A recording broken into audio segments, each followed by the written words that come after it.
Hello, hello. Good evening. Hi, friends. And Coin Fam. And everyone.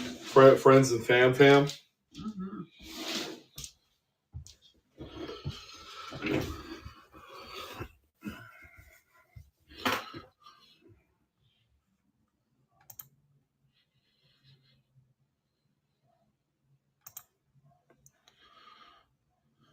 No, stray. Did stream it? Yes, actually I did. That's funny. You guys, I've been kind of not bad, but I've been ordering a lot of stuff off online. So every day I've got like 5 or 6 packages. Sometimes I beat Sean, so She's an animal. I am.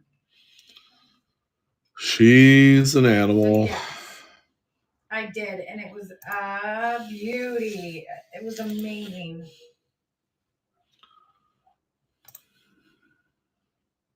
Adam will be on 8:30 Central Standard Time. So you got a few shows tonight. It's Friday night, so everybody and their brother and mother are on tonight. So I gotta stay relevant for the You're eve. very relevant. Get out of here. Yeah. My silly husband. I like to say I hold my own. All right. You want to start a giveaway? Yes, we are going to start a giveaway. So before we, Mike. Oh, yeah, having a great week.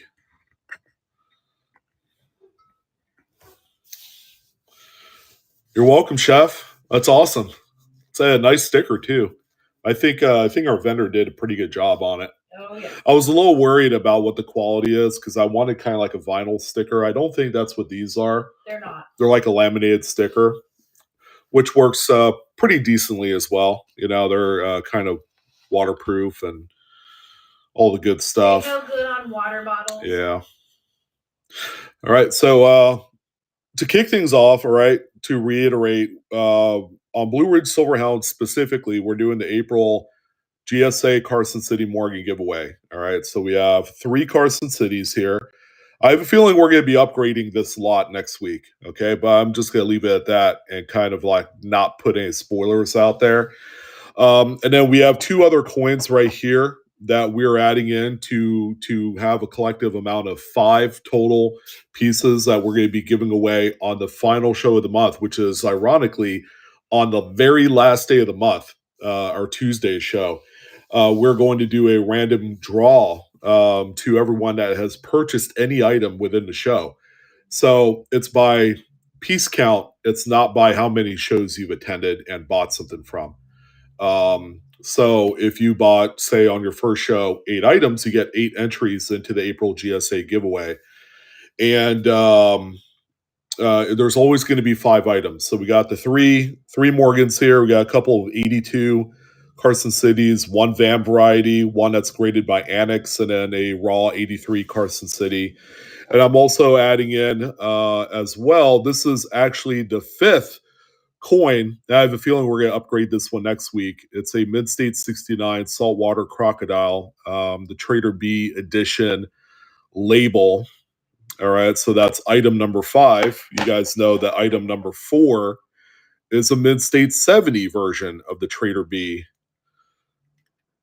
version there. All right, so there's a 69 and 70. And of course, as we continue to perform really well on our weekly sales, we're going to add more. Then we're going to add more. We're going to substitute. You might come back next week. One of these GSAs will be missing, and there might possibly be like a quarter Eagle Gold or something. An upgrade. Everything's going to be an upgrade. So just stay tuned for that, and it's going to be a lot of fun there as we do all that. So we're going to announce where you guys are at count-wise here in a few minutes.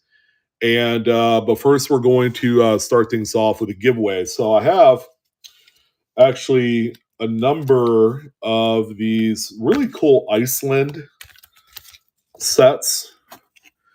So these, I guess, produced by Lucky Coin in Iceland, icecoin.com. So here's a 67 to 80, kind of a denomination set. All right, that's what that looks like. We also have the 46 to 67 as well. Here's a 22 to 46, so a little bit older there as well. And this one is 12 different, 46 to 81. And Lucky Coin. I don't know exactly what Lucky Coin is. I've never checked out their website, but yeah, there's like 20 some odd dollars in value there. So we'll start things out. Iceland sounds very intriguing. Like, I want to visit it. And I know they have like active volcanoes. I think that's pretty cool. And, I think that'd be a pretty cool summer kind of getaway, for like a week. I don't know. It's going to be more kind of like exploring and, going hiking and outdoorsy stuff. So, Is there any silver with scorpions on them? Like what we're selling tonight? I mean, we do have silver. But no scorpions. No scorpions. Believe it or not, I'm actually waiting on one of the funnel web spider Australian coins to come in. We did order a few of those. Oh, Mystery Moon says her vacation was there last year. It's stunning. Beautiful. Did you go during the summer or some other time of the year? Please do share. Please share. Fifth Dimension asked any Puerto Rico fall coins? time. What's up? Any Puerto Rico coins? I don't think we have any Puerto Rican tonight, Fifth Dimension. That's something that I don't come across too often. That's for whatever reason, I have a hard time sourcing coins from Puerto Rico and Cuba. Cuba, pretty good reason, because a lot of those coins were not accessible for a while due to, Mystery Man says pictures just don't do Iceland justice. So I've heard. Put that Yeah. on the bucket list, babe. Iceland. And how long did you do it? Did you do it for a week or longer? It's another robot. Yeah. Very, very simple life, I could imagine. I've seen like documentaries and things about Iceland. They live a very simple life up there. I don't think the documentaries do it justice. They just kind of like give you just a very basic look, I guess. Nice. Good evening, Triple Nine. How's it going, man? Good to see you. Rented a car, drove South Coast and West Coast. Fun. We have a drawing going on right now, or a giveaway going on right now. So if you're just joining us, please get in on the giveaway. All these Icelandic coins we will be giving away. Mike Monaghan wants to know: is it a separate drawing? That is a great question. It's going to be a separate drawing. There's going to be one unique winner per item. And I'm also thinking about doing something like an extra prize for the leaderboard. So let's say the top 5 people with the most amount of sales. We'll probably do a random draw for those top 5 people at the end of the month for maybe a 1/10 ounce gold eagle. I've been thinking about it, and I think that would be kind of cool to implement in there. So, I've seen it before, unfortunately. I mean, you could buy a ton of stuff, right? And have all these entries. And at the end, when we go to draw kind of like the main items, like the Carson City Morgans, none of the top 5 win anything. So to give it more, I guess, competitive fairness advantage for the people that did buy more into my auctions for the month, we'll do a separate draw. Top 10. Top 10, and then do like 3 items, for the top 10. And do things like, gold, some really nice stuff.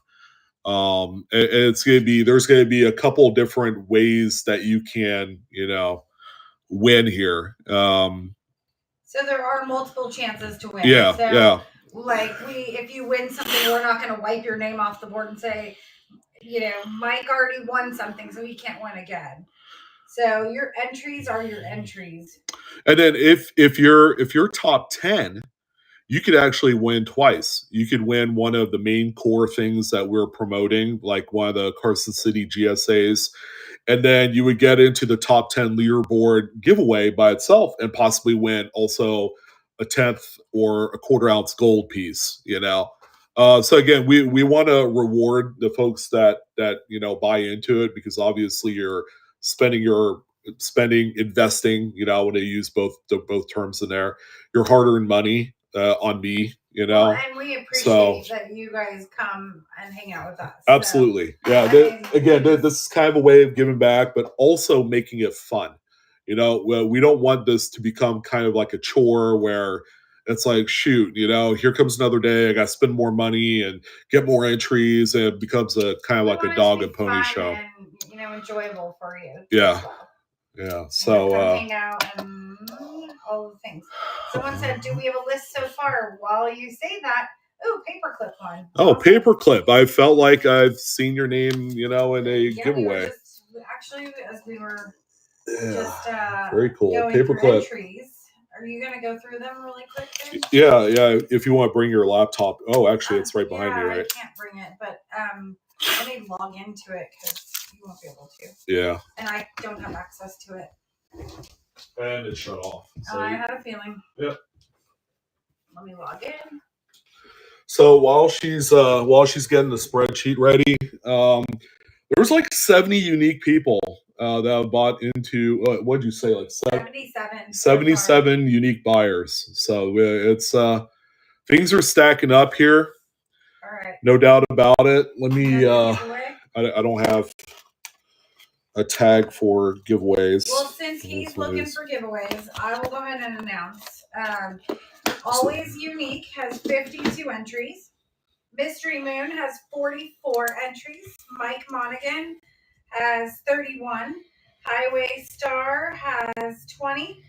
Odd Penny has 18 plus 1, because if you purchase something from our Shopify store as well, you do get entries that way as well. Jordan Hill, 15. Patrick Bass, 15. Goodwitch, 13. City Fried Country Boy, 12.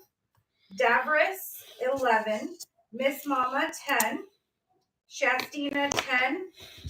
Vivage, 8. Sorry, I gotta move my, here we go. In Search of, 6. Inspector, 6737. 6. Marcy Before Me, 6. Wild Bill Coins and Such, 6. Brian Burr, 5. Colorado Coin Hunter, 5. Cottage Customs, 5. Fogwire, 5. James Hale, 1976, 5. Joe Lark, 58, 5. TPY Rem, 5. Pumpin, 34. Tom LC, 4. Not Tomic. Atomic. He goes by Atomic. If we're going to say Tomic, he wants the A in front of it. Oh, I love that. Bluegrass Coins, 3. Chef _0077, 3. CMD 49, 3. Coin Curious, 3. PNWRC, 3. Strayman, 3. WV Incognito, 3. Avitude, 2. Bakerman, 2. BGE, Nung, 1. 2. Dale Collins, 2. Funky Mint Errors, 2. Indigon, 2. Nefty, 2. This is the Friday night. We read them all off. Ron Moore, 2. Terry R. 5266, 2. Tom Bumgardner 2, Yayo 23132, BNB underscore CCC 1, Arizona Treasure Hunter 1, Sea Star 1, Christine 34 1, Cindy Way 1. Lori's giggling. No, Stray said at least I'm ahead of Adam. Yeah. Christine 34 1, Cindy Way 1, CoinB 777 1, Cykill 1, Damon Mosley 1, Dawson Catfish 1, Dimple 70 or DMPL 71, Drum Dave 4 1, GMC 1, J Banish 1, Jeff CIC. You should say the following has 1 and then just list off the names. There you go. Yeah. The following people have 1. Jeff CIC or Chantec, Joy Ryden, Thomas 22, Jubilee, Jumping Jerry, Meredith Finn, Michael 93528. Just a few more. We're almost there, you guys.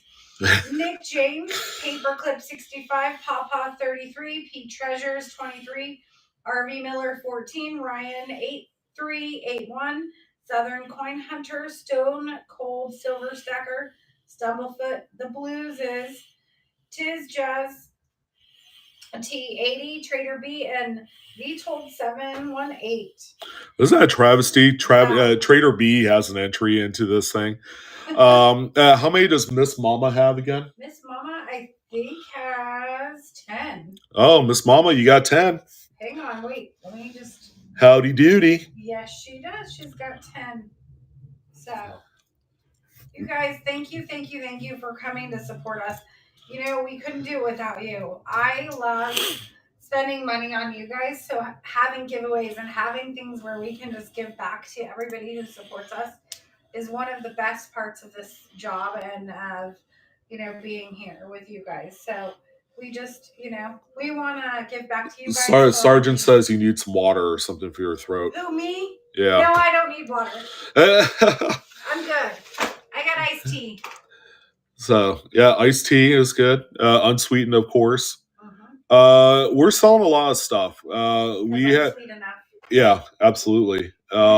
So we have some pretty nice Canadian. We have a little bit more of the kind of like British, not a whole lot. We're down to the nitty gritty on that stuff. Quite a bit of U.S. type.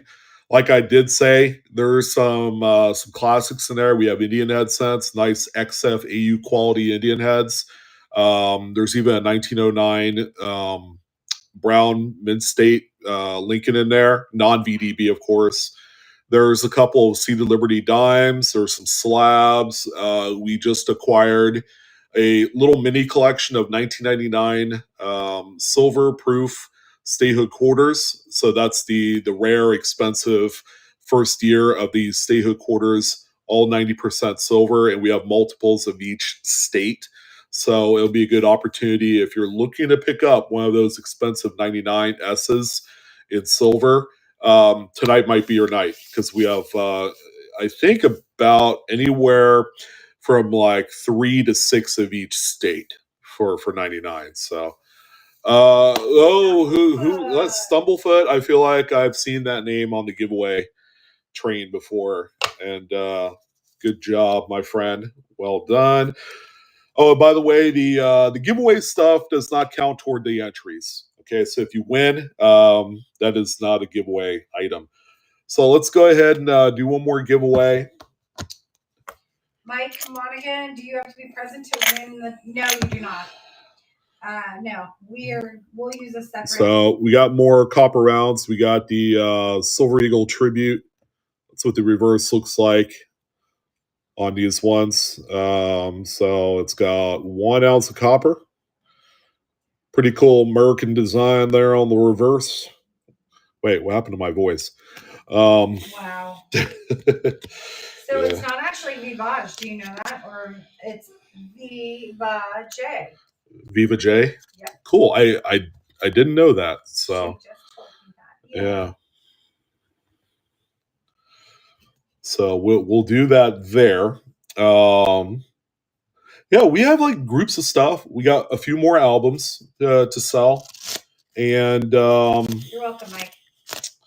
yeah, altogether about 100 lots. All right, so there's going to be plenty to fill your scratch your itch for the entries, among a few other things. We got 8 or 9 giveaways for tonight, so go. You got to take advantage of that. I mean, if you don't, then you'd be a silly person. There's stuff in the Buy It Now store. Yeah, I see someone already. Patrick Bass got one of the 5 coin BU National Park sets, and we have them in all years. So if you see something you like, each one that you buy also adds an entry into the end of month giveaway. So pretty cool. Yes, Mike, we got slabs. You want a sneak peek at some of these? I think some of you were asking about West Point Lincoln sets. So we have one of the BU Mid-State 68 Reds right there. All right, so we got one of those. Says, do you have a Death Horse copper? We have a second one, so we got 2 in 68. So if you missed out on the first one, we do have a second one. We have 1 in 69, a 2019 Dubs. So there.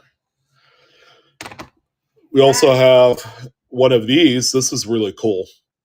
Adam says he's got slabs too. 2020S NGC and this really cool slab. Looks really awesome. Proof 70 red ultra cameo from the 10 coin silver proof set early release. That's what the reverse looks like. So we have one of those. Let's see, we have a 2000 Excalibur Year of the Dragon Silver Strike for the Excalibur Casino. So we got one of those. We have our good friend, Miss Eunice Kennedy Shriver. I am. I just want to dangle this carrot out there as being one of the most distinguished coins ever made. We have a Vault Box Series 5 Blue Core 2021 Type 1 Silver Eagle. We're going to buck and go that one. Let's see here. Some of the spicier stuff. Check this out. 1930 ICG graded Mid-State 64 says streaked alloy because it's a woody. Look at that thing. So we'll probably start this one at $1 as well. Let's see here. We got one of these as well. Vault Box Series 5, 1650 Netherlands, 1 LD. I forgot what that denomination is, but this is America's first silver dollar. It's graded as genuine. Nice coin right there. £1. I thought so. We got a couple more soapboxes. Check this one out here. 42 Walking Liberty in AU58 doubled die reverse. This is actually the FS 801. This is actually a very pretty coin, so we'll have that one available tonight. We also have a 39 in a soapbox as well, double to die obverse. I believe this is the DDO number 1. This one in 64. Look at that reverse right there. And again, it's in an old soap bar. We also have, I bet you guys have never seen this before. We also have I think these were prepared back in the 50s. This is a 2-coin Philippines peso set. Both coins were recovered from, I don't know if it's the Subic Bay in the Philippines where they dumped all of these after the war, but these are saltwater effect recovery coins. So there's a 08S and a 09S in the set. The 09S has the saltwater effect on there, which is cool. Both minted in San Francisco. So and there's the reverse of both pieces as well. And just a whole bunch of other stuff. We have raw peace dollars. We got Morgan dollars. We got some Walking Liberty halves tonight, some tougher dates. We got a bunch of silver. We have silver to fill your needs tonight. All right. Hey, Mystery Moon, we have all of the usual suspects tonight. Bringing it home. Woo! That's what I'm talking about. Well done. Yay. All right. Hey, heck, we'll do one more for you guys. So this is a PL version, proof-like version of one of those South Africa 5 Rand, I believe is what the denomination is. Yeah, 4 giveaways. 4 giveaways tonight before we get started with things. But really cool set of coins tonight. Help yourselves, bid if you feel comfortable with doing so. Of course, not obligated whatsoever. You could just come by, hang out, chat, relax. Yep. It's a very safe environment for everyone. No purchases necessary. We just love to hang out with you guys. Just keep it cool, keep it nice. It's been really cool because I'm not going back to work full time yet. I'm working like 50%. So I'm opted my hours to end at 3 today, which was so nice. So I'm like, yes, I get to come hang out with you guys. So love it, love it, love it. Okay, so here's what I'm going to do. While this one's running, I'm going to put this one in the background because we got to get started with things. And the coins are certainly not going to sell themselves. All right. School's in session. It might be. There might be a few things we're all going to learn here tonight. I'm certainly ready for that. So for the first item, it's actually a number of sets, and I think you guys are going to like these because I've never personally had these before. This is the first time. It's a genuine U.S. Mint product. Give me a second. I got to do a little bit of. I need to change something here. I like getting schooled. What is here? Hey, it's not too bad, right? There are worse places we could all get schooled.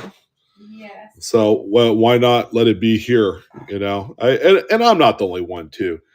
All right. So I have in front of me. I might have to bring this back a little bit here. I have a lot of 12.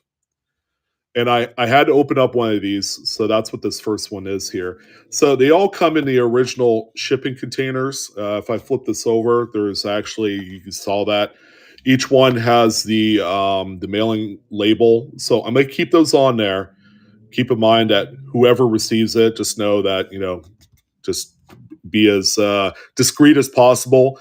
I'm not sure if the person that received all of these still lives at that address, but I just want to let you guys know that the original shipping address is still on there. But each and every single one has one of 5 1999 P&D state quarters. And guess what? These are the official commemorative first day cover. So it's got a postage stamp. It's also got the stamp of the one side of the quarter with the design. So this one is Pennsylvania. It's even got the postmark date there, March 8th, 1999. And each one of these envelopes, there's 12 altogether, will have a set. These are business strikes. That's correct, Chef. So these, when we open these up, you can actually take out this insert there. That's what the inside looks like. It's just a card with the coins, both the P and D mint. Overall, really nice presentation. And again, I think a lot of people forgot that these were produced by the U.S. Mint.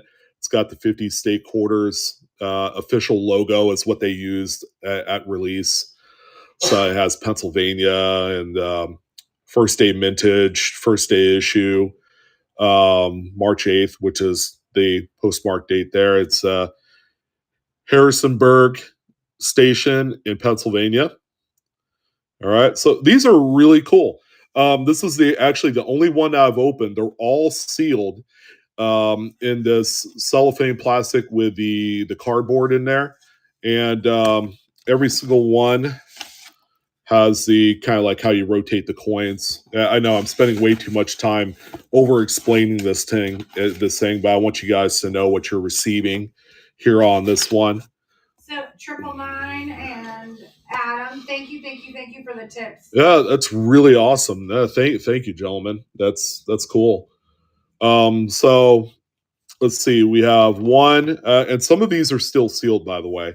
So this is what it would look like sealed, but you could see the backside of one of the coins. This is another Pennsylvania set. So there's a couple duplicates in there, but they're all from 1999. And I believe they only made this in 99. They didn't make them for any other year. Here's a sealed set right here. Look at that, Meredith. Oh, another usual suspect, which is cool. There, you got the PL South Africa 5 Rand. Cool. Congrats. That was giveaway number 4. Holy smokers. All right. I'll put that over there. So there are a few sealed ones. There was a sealed one right there. Again, they have the addresses on the other side, so I'm not going to show that. There's another Pennsylvania. They're not all Pennsylvania, by the way. I guess there are worse states you could get from this. Let's see what this one is here. Let's see, New Jersey. So that's our first New Jersey there. Here's a sealed one. Don't know what the state is on that one. I guess whoever had it before tried opening it but decided not to. So it could be a Delaware in there. Here's another sealed one. So there are sealed ones in there. Another sealed one, unopened. Here's another one here. This one's Georgia. Okay, so there's the Georgia set in there. Here's a Georgia peach. Sealed.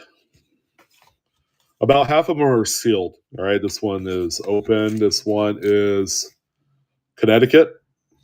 All right. And the final one is also open too. Let's see what we have here. Another Pennsylvania. All right, so there's 12 sets altogether is what you're receiving in this lot. I actually had to adjust these shipping because I kind of did not do a good job of putting the right weight in there, but I put it at a pound so that way I could do flat rate ship. All right, so again, you're bidding on 12 of these first day cover commemorative sets, which were released by the U.S. Mint. They only made them in 99, so it's a very exclusive, nice little set there. All right, so this is going to be ART number 1. Let me see if I can find this one here. And we're going to start it at $1. We'll run it for 30 seconds for this first one. So there you go. It's officially live. Let me know what you think by your bids. Again, you're bidding on 12 sets. There are duplicates in there. I don't know specifically what the breakdown of the states are, but you did see Pennsylvania, New Jersey, Georgia, and Connecticut. Now the question is there a Delaware in here? I would certainly hope so. That would be a complete set. Me personally, I'd probably open every single one. But for the sake of you guys and kind of kicking things off with the sale, I just want to move these off my desk because it's a nice big stack of them. All right. There you go. So you're bidding on 12 of these with various states, all from 99. They're all postmarked as well. Stamps and all there. All right. And Mystery Moon, there you go. Woo!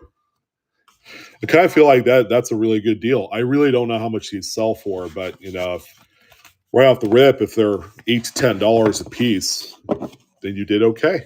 All right.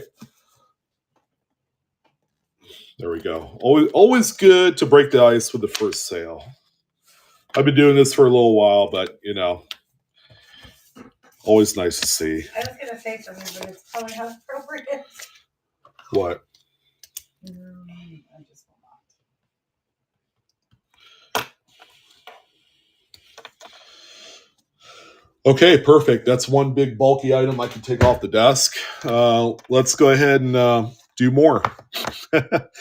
All right, so we got a couple more of these old vintage late 50s Megrig albums. So this one's a 1909 VDB to 48S. All right, this one's in nice shape. I think I put XF in there. So that's common right there for the first page to split like that. But you could glue it back if you wanted to. They all have the plastic slides in there, every single page. Pretty good shape. This was the album that if you wanted to tone your coins, this is what was used. So there's still a little bit of sulfur left over in there to do so. So we'll go ahead and run this one quick like. Let me go ahead and find it. All right, so Megrig 09 to 48S Lincoln cent. I put XF plus condition, but keep in mind that first page did split a little bit. Again, that's a common occurrence with these. The binding is really nice and tight on there. All right, and a little bit of glue will take care of that page split, lickety split. All right, so okay. All right, $1 start on this Megrig album. All right, and then we do have the complimentary one coming up next, the 48D to 58D, which is a 2-pager. That one's also coming up next. Nice old vintage, late 50s album. Goodwitch, did you buy one for me? Excuse me.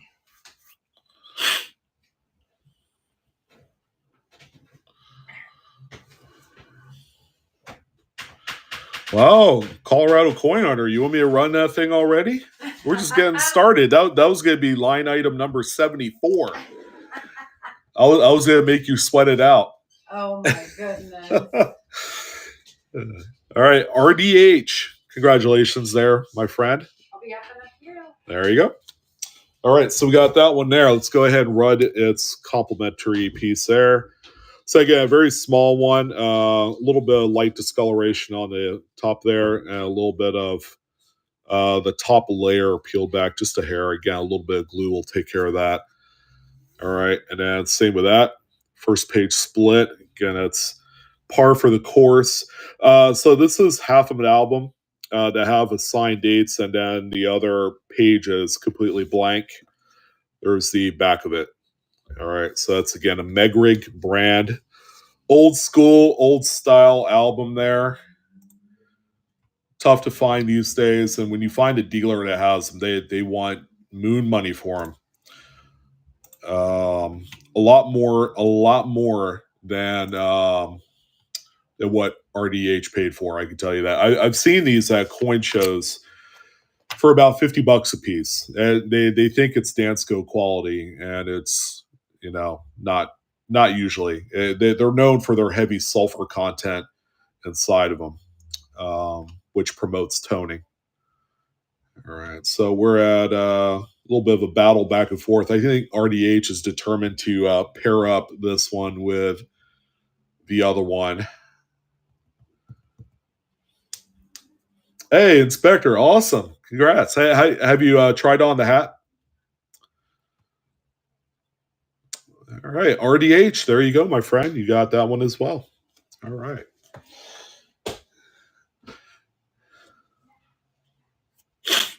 Let's see. The next one that we have here is a 1909 to 1940 Whitman bookshelf album. The album itself is in phenomenal shape. It's like a good XF condition album. All right, bookshelf is because they have the binding on there with the series type and the date range, and it's 9405. It's a really nice shape. Now, here's the only thing: it's missing a few of the slides. I do have extras of those. I'm gonna fill up, whatever's missing from here. I think that it's missing like four of the slides. So rest assured, it'll be ready to go when you receive it. Like, see, See how I stick my finger through there? So it's missing 2 slides at the bottom. I'll take care of that. And then let's see. And then 2 more at the bottom. So it's missing 5 altogether. But again, I have extra slides for that. So let's go ahead and run this bad boy.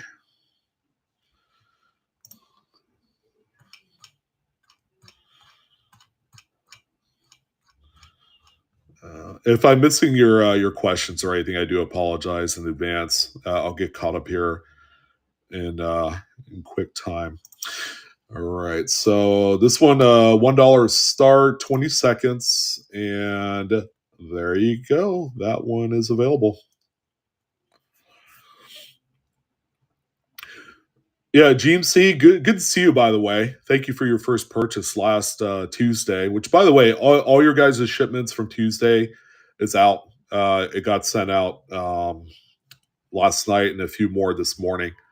So stay tuned and look out for those. Some of you probably end up getting yours, maybe. Is that Jen? Well, Jen just sneaking right on in. I didn't even see you in chat. And there you are. Hello, everyone. Hope you are all doing really good. Yeah, Jen, you should be flying high right now because you're ahead of the leaderboard. You got like 55 entries to the end of month April giveaway back there. So you are top of the leaderboard, my friend. And by the way, if you're just coming on in, yes, you. We're also going to do a separate giveaway at the end of the month for the people at the top of the leaderboard. We were going to do top 10, and to include prizes like 1/10 ounce gold eagles, and various other things, graded coins, some pretty neat stuff. So it's an extra added bonus for the folks that they have really spent a lot of money, and all that. So you've heard it here second, folks. All right, thank you, Jen. The slides, by the way, since these are old, you can either go and buy the Dansko ones. The Dansko ones are a little bit bigger, so you have to trim them down. Or the other option, and I found this to be one area where it works really well. Go to either a UPS store or a FedEx office or FedEx Kinko's, depending on how you still pronounce it these days. And they sell the binder clear covers. Like if you had a presentation that you need spiral bound, you could do like a clear cover and a black back. They sell the clear covers separately. You're gonna pay like 50 cents a piece for them. They're inert, they're acid free, and you could cut those down for slides, and they look great. So those work just as well. I've actually done that, but I've also bought some of the used Dansko slides as well. Always works out. Let me go ahead and remove this out of here. Get out of here. All right. A couple more albums left. Here's a really nice looking 1909 to current Whitman big album. I forgot what you call these, but these are not like the folders or the bookshelves. These are the big dogs. 1909 to current, whatever that current date is. This one's in really nice shape, by the way. I'm paring down a good fair amount of my collection of albums. I got way too much, and my wife has made it known that I need to move some of this stuff. So you guys are going to be the beneficiaries of that. So this one goes all the way up to 1980. So it's a little bit older, 1980s. So it does do all of the proofs as well. All right, so let's go ahead and do that one there. This one, if you wanted to get into Lincoln sets and you want to do it the album way, where you get to kind of pick and choose the type of grade that you want to stuff in there, this is probably the best album that I have sold so far because it's just clean. It's been lightly used and taken care of. All right, so here you go. This one is a $1 start, 20 seconds on the timer there, and have fun.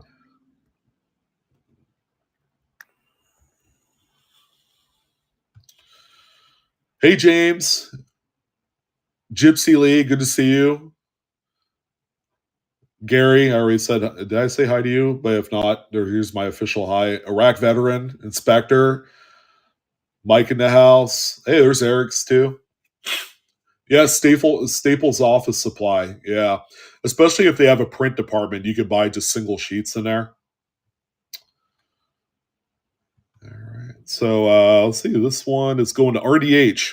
RDH is quite the collector of albums. And I don't know if you guys have any sort of interest, but I also have like 8 or 9 of the old 1940s, 1930s coin boards. They're just large boards that have the holes in them where you stick the coins into. I have Lincoln sets. I have Indian head sets. I have Mercury dime coin boards. These are the OG originals. Um, they're going to be kind of a pain in the ass to ship because of how large they are. I think they're like 18 by 24 sized. If you could have like some perspective on how big that is, it's right good size. But you could frame it after you fill it up. Yeah, I have an Indian head one. I'll probably have to go downstairs. I'll do my next giveaway after this album, and I'll run downstairs and I'll show you those ones. I know exactly where they're at. I have them in the garage because they're so damn big and they take up a lot of room. Um, yeah, RDH in both the Whitman one that you just bought and the Danskos, you could add extra pages. So that is an option. You could buy those separately because these are bound like this. Like on the backside, they're a flat blade screwdriver screw on there, so you can unscrew that. This one right here, because it's only a 2-pager, you're gonna have a little bit harder time to add an extra page. But some of the Lincoln set ones, the bigger books, they have room for an extra page because some folks like to do just a blank page on the back to put like extra miscellaneous other coins. Here's a 1921 to 35 piece dollar album. I have to say that this one's like a new old stock. This one was actually I bought this one from a dealer who opened it up and used it as a floor model piece. So it never got used, and it's in really nice shape. There's not a lot this one does need, and as a matter of fact, if you're ready to put this collection together, which by the way is a lot of fun, I've put together a full 21 to 35 piece set, and it's very approachable. If you don't care about grade, you could put a whole set together for under $800. All right, there you go. 20 seconds on this one here, and it is live. All right, again, this is 21 to 35 piece dollar album, full, complete, incredibly clean. Well, chef, I can't very well do that. We got to sell the album, and then I have some piece dollars that we'll sell later on. They're really nice BU condition that someone could add in.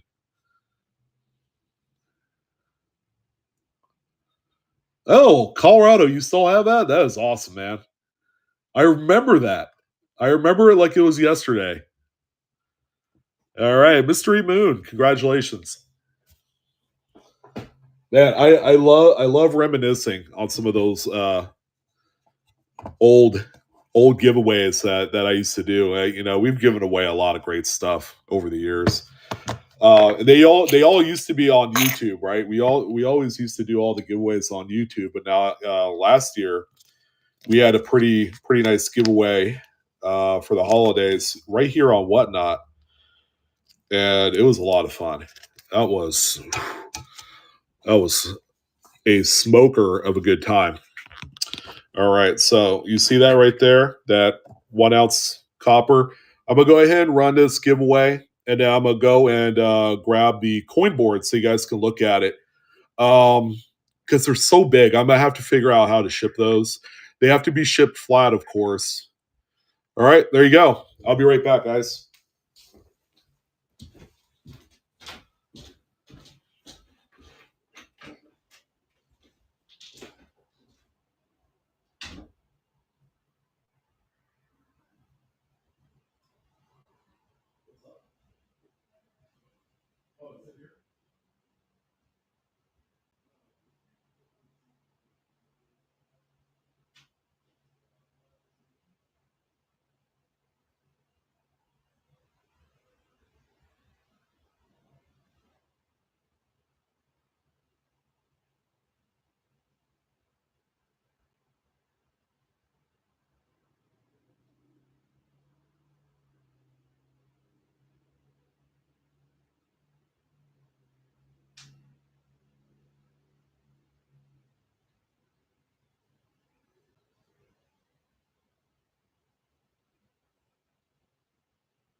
All right, guys. Sorry it took me so long.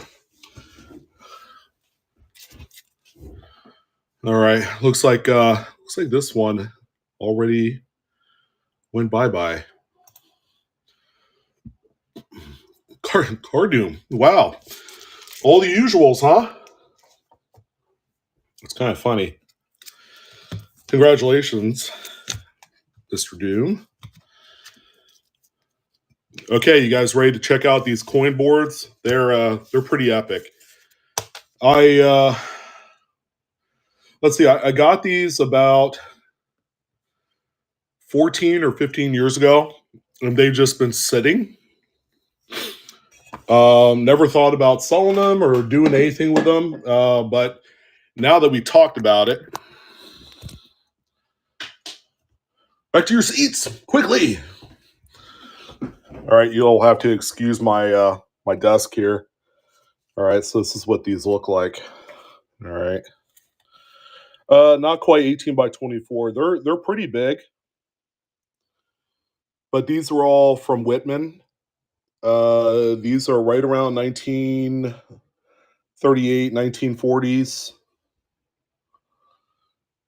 All right, so the Buffalo nickel goes all the way to 38, and then you have some extra slots there. That's what the backs of them look like. So copyright date 38. Pretty nice shape for this one, and I actually used. I was able to find Life magazine plastic covers that fit these perfectly to a T. So here's the Lincoln Cent one. All right, this one goes from 1909 all the way up to 1940. This one's a pretty challenging one, but if you stayed within kind of like lower grades, you could fill this whole thing up. It'll look pretty good. So for 1922, they have a 22D and a 22D broken D is what they used to call it back in the day. All right, so this one kind of different. Now they have little punch through tears on a couple of them, not many of them, but I just thought I'd disclose that right there.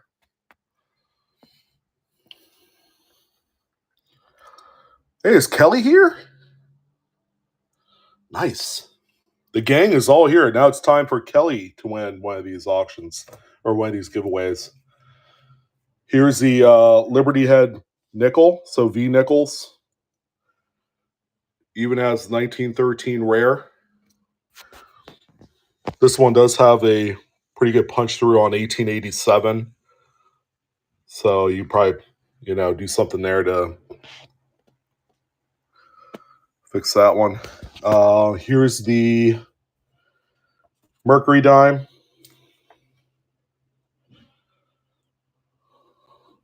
Right there, Mercury dime. 1916 all the way up to, look at that, 1940.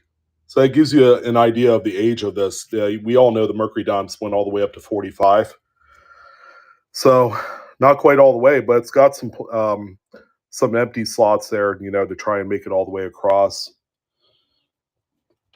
Do we all know what the Morgan dime Liberty heads are? These are the Barber dimes. So it's even got another plug right there for, what is that, 1894S. Only 24 made. All right, that's what the back of that one looks like.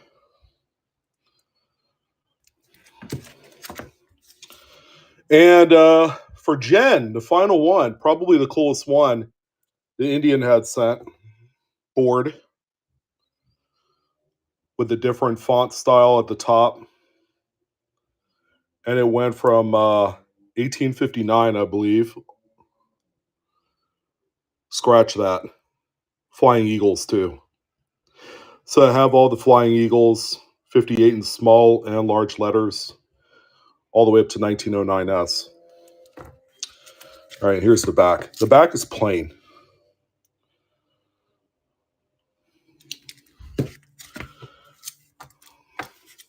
Well, Kelly, I bought these from his estate It wasn't really an estate. Let's scratch that. So, a friend of a friend, one of their relatives passed away, and they had a whole bunch of these. Not a whole bunch, but maybe like 15 of them.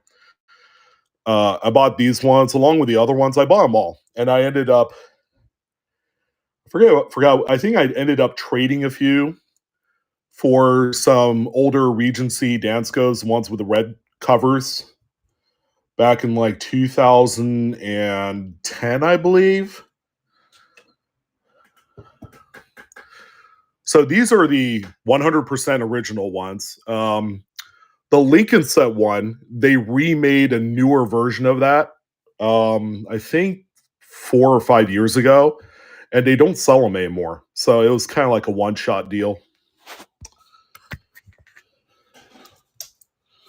So any takers on any of them? I know Jen is very interested in the Indian head scent one, so I'll put that one up here. I'll have to ship this flat like I'm doing artwork. Kind of like what I had to do for Colorado Coin Hunters order on the piece of art that I sold for my daughter. See, Mercury and Buffalo's there. Okay. They are old. They're one of the earlier Danskos. All right. So let me do this. I'll probably I'm not going to do 1 pound for the shipment, Jen. I'll probably do like 8 to 11 ounces. This might actually get shipped separately from the rest of your order. Whatever you order, I'll have to. Yeah, but here's the only thing, Kelly. I don't know what to ask for them. You know.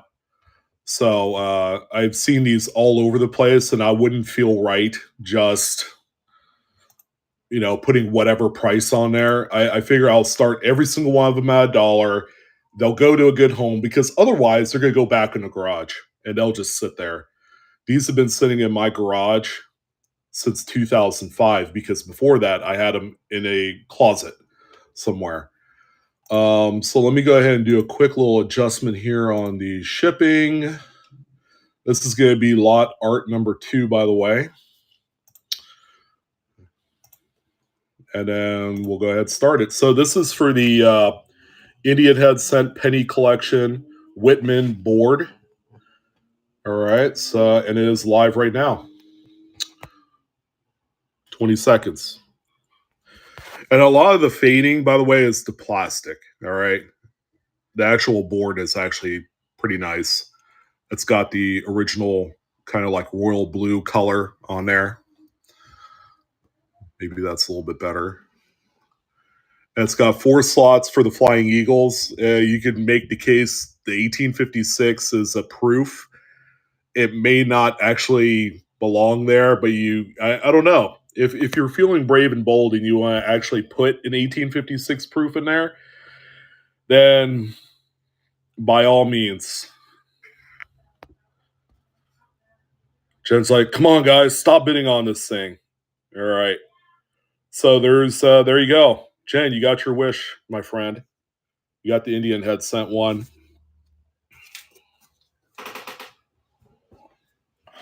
Oh, and Jen, by the way, I don't know if you want a refund on that currency set. I could do like Venmo, or I could just send you a check or cash. Yeah, I'll leave it up to you because that was that. I did receive your message, and is that Tempo, you old dog, man? I haven't seen you in like 10 years. All right, so here's the next one here, which is the Barber Dime coin board. Actually, a very handsome looking board with that border. Again, these things will always have condition issues. Like this one, obviously, there's going to be little peel areas there. A couple punch throughs, from trying to take the coin out. Punch through the paper stock or that card stock on the back, but only a few of them. All right, so we are here. Let's go ahead and do this one. Let me do a little adjustment on the old shipping. Again, these are going to be shipped flat like I'm sending out artwork. I got you, Jen. If you want, you could send me your thing by text. Your Venmo ID, and then I'll go ahead and send that to you. Hello, peoples. Hi, baby blue. Tempo, how you doing? Hey, how's your shows been going?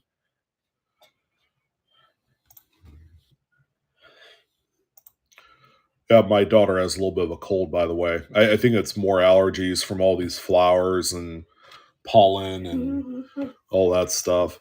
All right, so the Barber Dime board is officially live for anyone interested in this one. So it's from 1892 to 1916 with the one rare with the plug on there. Here's what the reverse looks like there with a little bit of advertisement. Again, these are late 30s all the way up to about 1941. These are pre-war coin boards. How do you get the coins in there? Oh, you push them in, honey. Oh. Yeah, they got the little snap feature. And you can frame these after you fill them up. Nice. Right. Kelly, there you go. Very nice one, too. Get them out of my house. Get them out of my house. What, were you just chatting about them and realized that you still had those? Yeah, because we were going through the albums. So I'm like, hey guys, I have these old vintage coin boards from way back in the day. All right, Mercury Dime time. Chef says sell metal. Sell metal and not these things. We'll get there. We're almost there. Making the wife happy. Yes, I am all about like simplicity and not having a lot of stuff. What's the rare mean, Dad? Do that already have a coin in there? It's rare, like you. All right, this one is officially live. So this is the Mercury Dime from 1916 to 1940. The last date that's on there. All right, so again, that's the old vintage Whitman coin board from about 1940. Chef says, I love books too. I love books too. Don't we all? Don't we all? All right, I would imagine this one's going to be a popular one because it's Mercury Dimes. Art 3, Art 4. Yeah, Stray, we think our little has started out with a cold. So. Oh wow, Mystery Moon. There you go. Congrats. And my advance apologies. There's going to be a little skim of dust on these things. Tempo says I have an extra coin collector crying towel if you want it, Sean. Thanks, Tempo. That's hilarious. I know. I still have the other one. It's nice and wet right now. All right. Now, this is a little bit shorter set. This one might be attainable to put together in like VF. I could see in the perfect world that this is going to be a really sexy VF collection.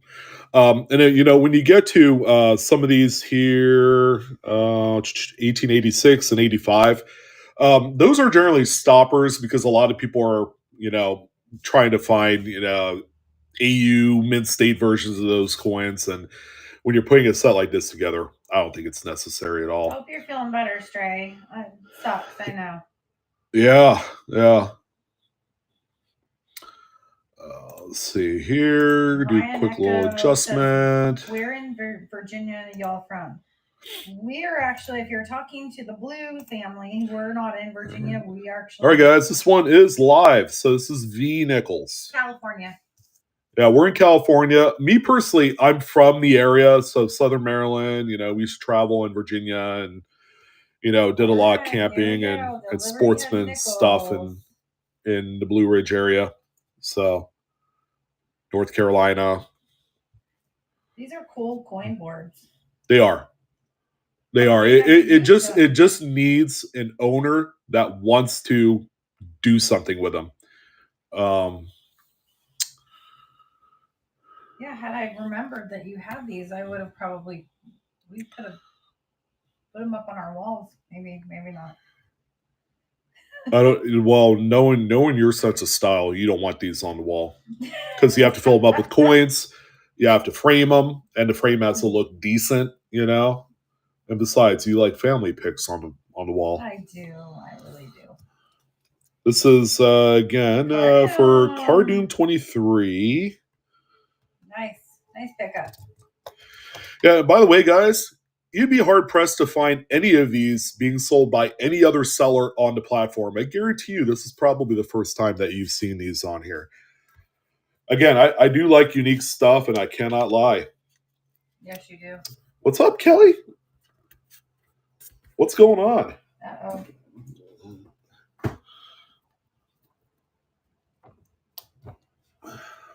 Let's see here.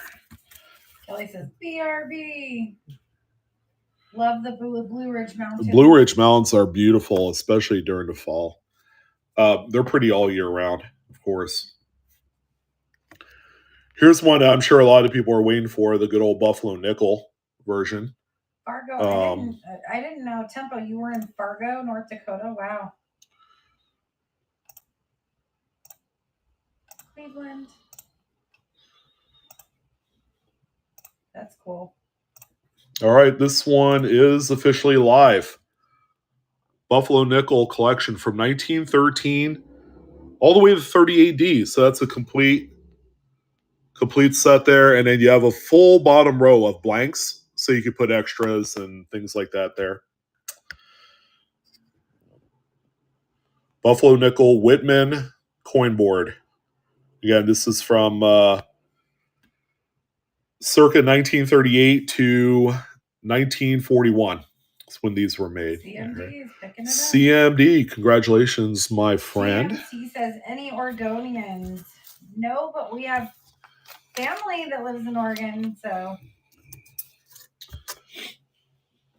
Yeah, Oregon and Washington. So from the wife's side there. Yeah. And here's another one that a lot of people are going to want. This is the Lincoln Head, or the Lincoln Head Cent, Lincoln Cent series. Gary, Highway Stars from Oregon. All right, this is going to be lot number Art 7. You guys are going to keep me busy with the packing on these things. All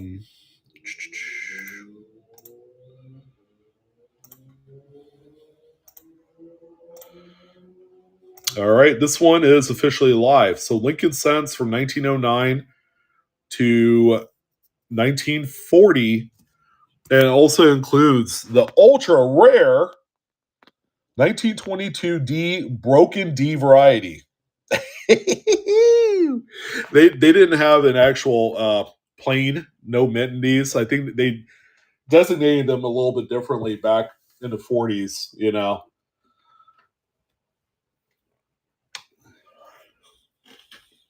That's cool.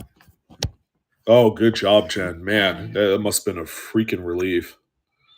Yeah, our stuff cost us about $15,000 to replace all of ours. Yeah. Our heater, AC, all the things. Yeah, I cranked that AC up the other day, and it runs like a dream. I'm like, oh, yeah, it's nice to have good running AC. All right. Oh, Kelly, there you go. You're gonna make my job a little bit easy because I can batch these up and they'll do A-OK in shipment. You were stationed in the Air Force in Oregon. That's cool. And our lovely Paula Bloom from Live Coin Q&A. Live Coin Q&A lives in Oregon too. Where Klamath Falls or no, Grants Pass. Oh, Grants Pass. Yeah. Everybody's like, yeah, are we done with freaking coin boards and albums for crying out loud? Sure. CNC says stay away from Portland, Portland. Uh-oh. What, Portland? Or Portland, Potland, Portland. Yeah. Kelly lived in Klamath Falls.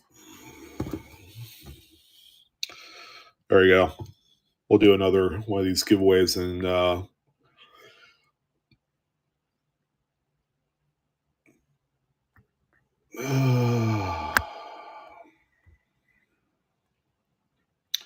Kelly says that's all right. So the giveaway is running. Let's go ahead and jump into some coins. So the first one is actually going to be a set here. I debated on whether or not, well, actually, I didn't debate anything about this one. So this is a 1980 series, Republic of San Marino. Where is San Marino again? In Europe. It's in Europe. Okay. And it's gorgeous. A very exotic locale. It's a 9-coin set. So there's a couple of them that are in brass here. So the 20 lira and the 200, and then a lot of these other ones are either nickel. I believe this 5 right here is aluminum. The one in the center is silver. So this 500 lira is 0.835 silver, and they only made 125,000 sets.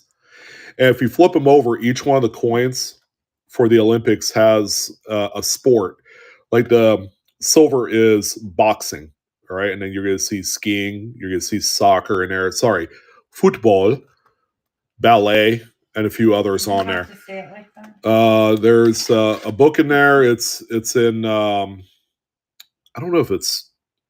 See, GMC said San Marino is almost middle of Italy. It's a small city nation. There you go. I was going to say, the booklet is in Italian, all right? So no English in there whatsoever. So this is for this set. It's complete with the box.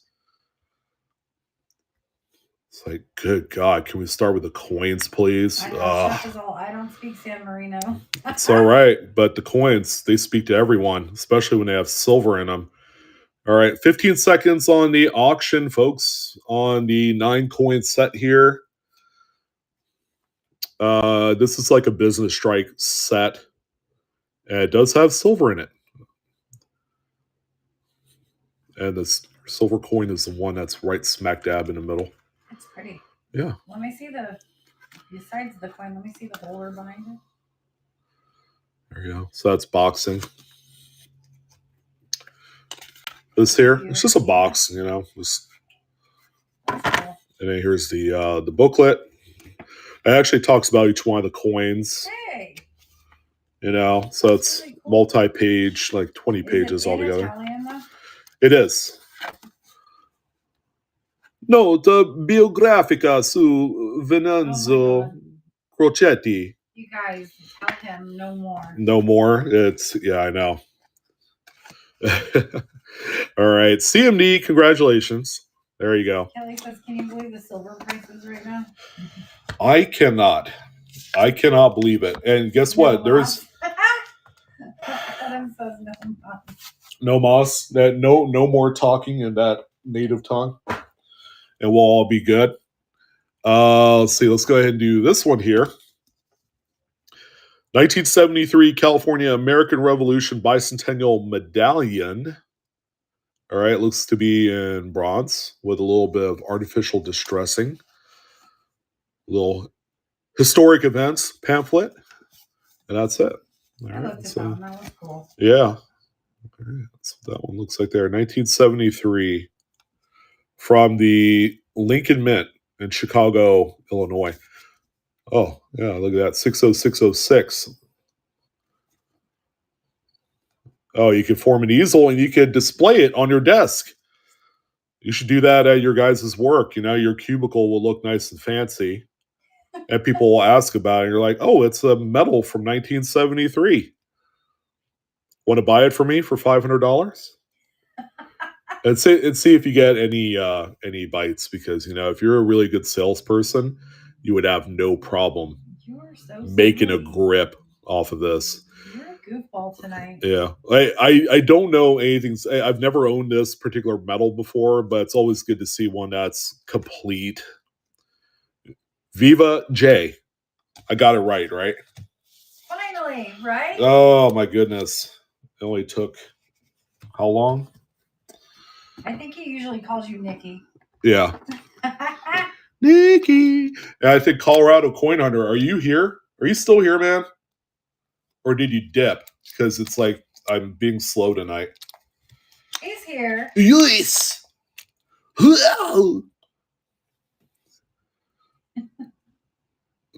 So this is from the year 2000. That was a year of the dragon date.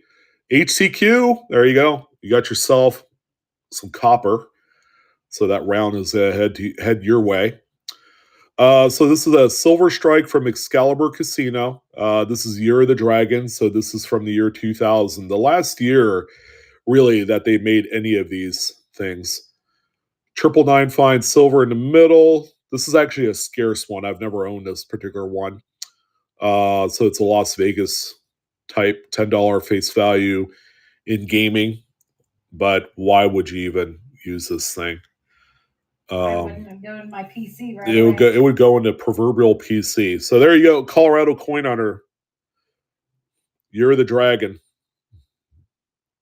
Silver strike. So it's 999 fine with a brass ring for the Excalibur Hotel and Casino in Las Vegas, Nevada. 999 collects them. This is the only silver strike I have here tonight. Tone So in the middle. it is. Yep. Yeah, I see some of that. I can pick toning out anywhere. She can. She could pick it from like 10 miles away. Mm-hmm. That is not going to Colorado Coin Hunter. What the heck happened, man? It's going to Kelly. And it's like, man, I'm on a budget Kelly here was today. loving that. Eric, not all of them have gotten that expensive. Certain ones have. Like, there's a reason why I only have one silver strike tonight. But there are some nights where I have like 10 or 15 of them to sell. And those are generally the more common ones, you know? Especially the ones from like Reno. Excalibur reminds you of your dad. That's cool.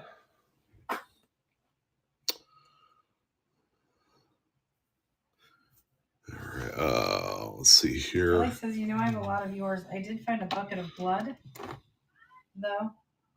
A bucket of blood. Bucket of blood, though. They're really cool. They're going up with the price of silver right now. So that we cannot stop. We can't do anything about that. All right. So ready for a little. That's her nickname for it.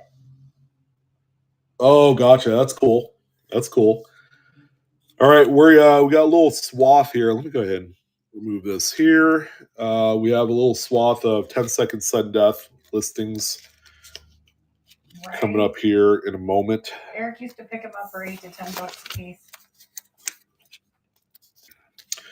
Yeah, I'm from Reno and Carson City, and we used to see them a lot for a few dollars back in the early 2000s. Not so much anymore. Okay, so we have this is the Republic of Jersey. We do have one more set of these. This is the 1980 dated Unk half penny.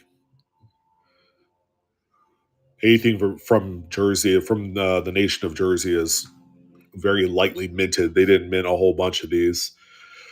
All right, so we're going to do 10-second sudden death, and there you go.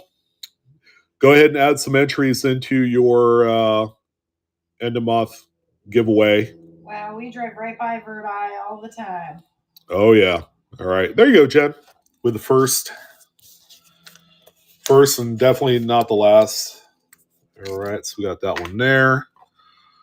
We're going to go up a smidge here. So same date, 1980, Jersey, 1 penny. So slightly larger denom. Queen Elizabeth on the other side there. There you go, lot number 5, 10-second sudden death. So beautiful coins, by the way. I love that crest on there. And Meredith. There you go, my friend. Add that to her giveaway that you won. Absolutely. All of the regulars are winning the giveaways tonight.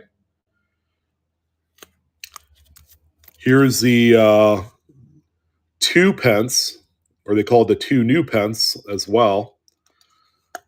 Beautiful Unk, a little red fiber on there. And this one is also 10-second sudden death.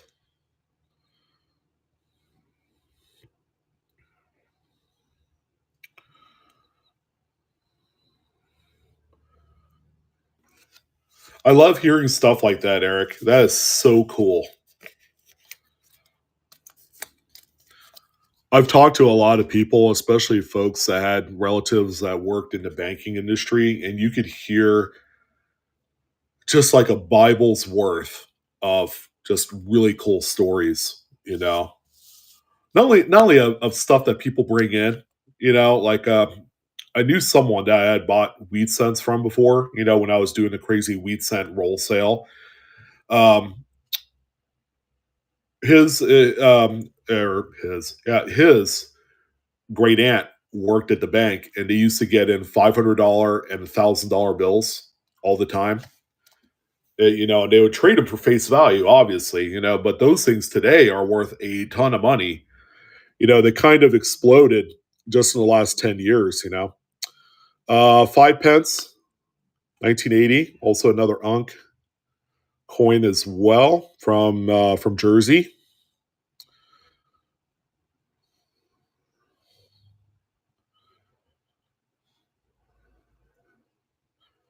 Oh, wow, that's really cool, Eric. All right, Mystery Moon, there you go. Getting off the schneid there. How about a 10 pence, 1980 from Jersey? Okay, beautiful coins there. And this one is live. 10 seconds.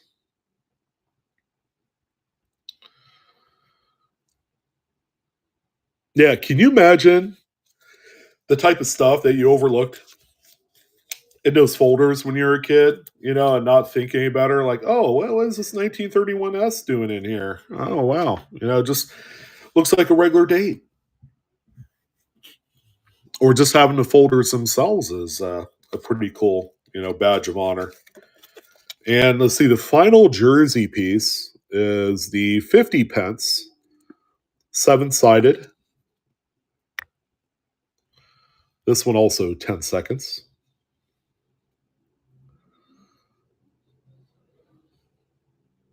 I like the shape of those. Yeah, so do I. And they're like nice, heavy, thick coins as well. All right, Mystery Moon. There you go. All right, so now we are on to, what are we on here? So Great Britain. All right, Great Britain, half new penny, 1980. So this is another run of 1980. Beautiful copper. And that one's 10 seconds as well.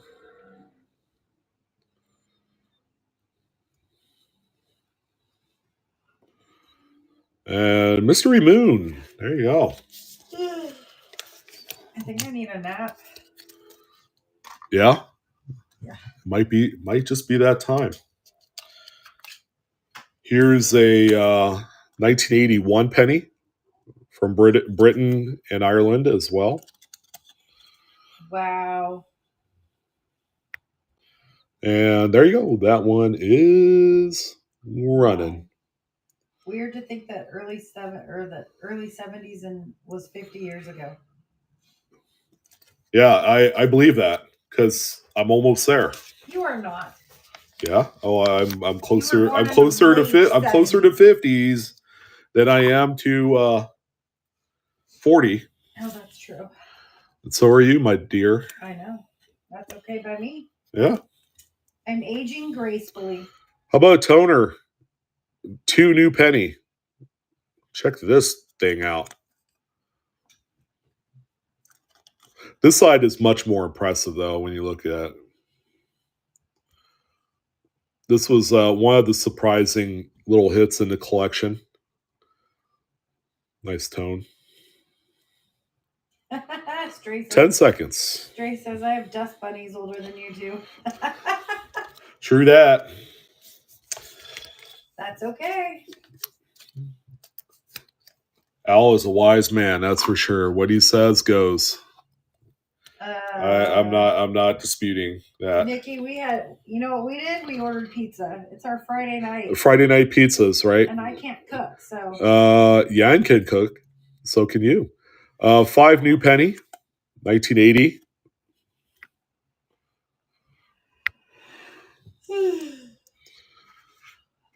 Oh my goodness, you guys, I'm sorry. I used to watch a lot of those old cooking shows, like on PBS and Cooking Channel. No, our daughter is She's in, out hanging with her boyfriend. They're the oldest one. Yep, she's hanging with her boyfriend. Yeah. And our youngest daughter, well, she can make cereal. Eggs. She can make eggs. She can make eggs under close supervision. Frugal Gourmet, yeah. So I watched Frugal Gourmet, and I would watch Mrs. Doubtfire right afterwards because there's a little bit of similarity there. 10 new pets coming up here. Again, this is a 1980 Unk. Nice satiny strike on there.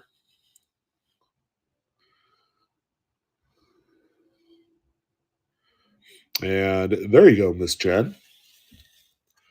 Chase's favorites or specialties are ramen and eggs. That's cool. I love ramen and eggs. I think that's delicious. And Jen burned boiled eggs once. Oh my gosh. It's kind of tough to do. If you went anything longer in like 18, 20 minutes trying to boil eggs, it's way too long. At high rolling boil heat. Oh, goodness. And 50 pence is the final one here. And then we have some pretty nice ones coming up. I'm excited to share with you the next few coins. He's never had McDonald's. Neither is our daughter. Right. Well, I can't say that. GMC. I think Stella's had McDonald's when she's been with friends. Yeah. But she's never. Not with us. Not willingly. Let's put it that way. McDonald's is not real food. Sorry if anyone eats it. You're like, I eat it, and I eat it too. You're alienating most of your crowd.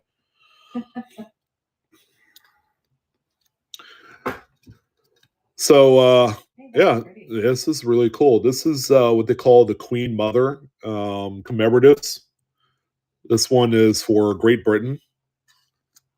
Right here. And this is one that we don't see too often out there. And I actually have the entire run from the various countries that did a commemorative for the Queen Elizabeth Queen Mother series.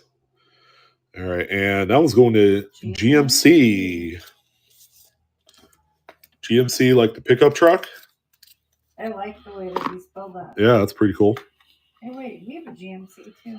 Yeah, gimmick. Yep. And let's see, we do have one more. All right. They're both really nice. So again, this is the Great Britain version of the Queen Mother commemorative.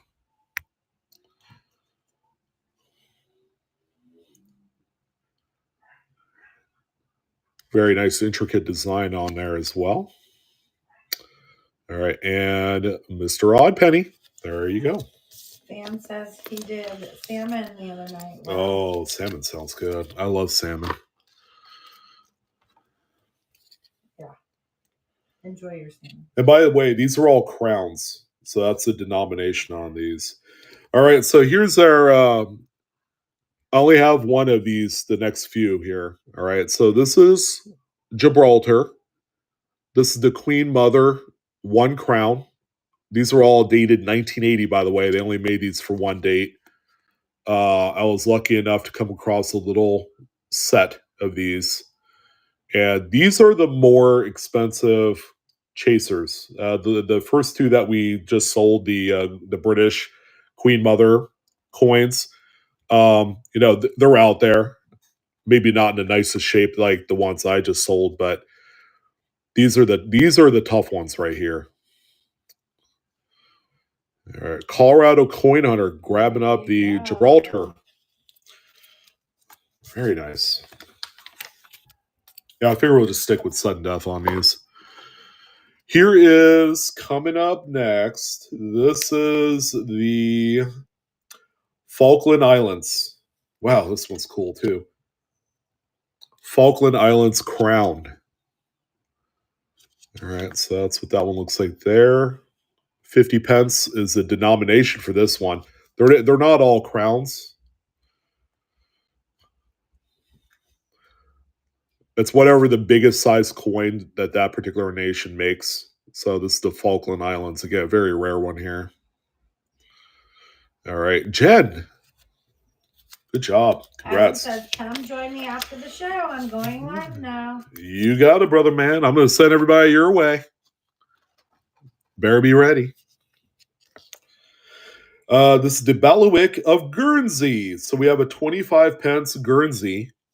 We love you, Adam. Queen Mother, commemorative. Have a good show. All right. Continuing with 10-second sudden death. Again, all these ones are highly collectible.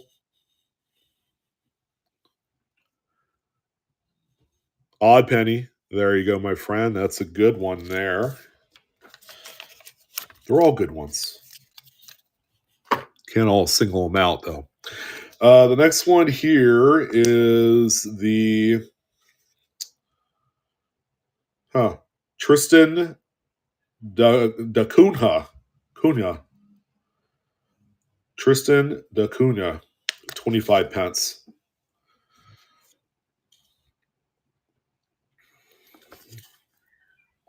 There you go. Yeah, never have owned with this one.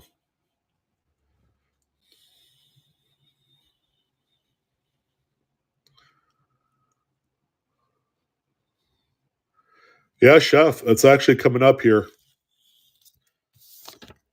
On the Friday shows, I don't like to do a ton of World. I usually do that on Tuesdays as part of the bargain show. But the World coins I have here today are premium. And the final Queen Mother is the St. Helena commemorative. 25 pence face value. None taken. None taken at all. St. Helena. And Mr. Mike. There you go. And by the way, that is the scarcest one out of all of them. I saved the best for last. Okay, we got a couple of the sterling sets of Canadian. Specimen proof. Sorry. Ugh. 1999. Starting out with a Canadian specimen proof. This one is, of course, in copper. And I took off sudden death on these. Because these best represent the best World coins I have to end off this section. And then we're going to head into US.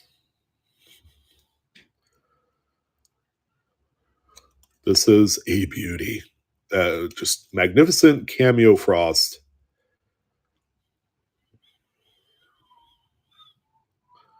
$99. All right. Ants 007. First purchase. Thank you. Thank you. Thank you. I appreciate it. Welcome. All right. And this is probably something you don't see too often. 0.925 Canadian 1999 5-cent nickel. That is indeed silver, ladies and gentlemen. A very exclusive set, to be sure. This is the upgraded premium specimen proofs when they do them in sterling. Again, that's sterling silver, Canadian nickel.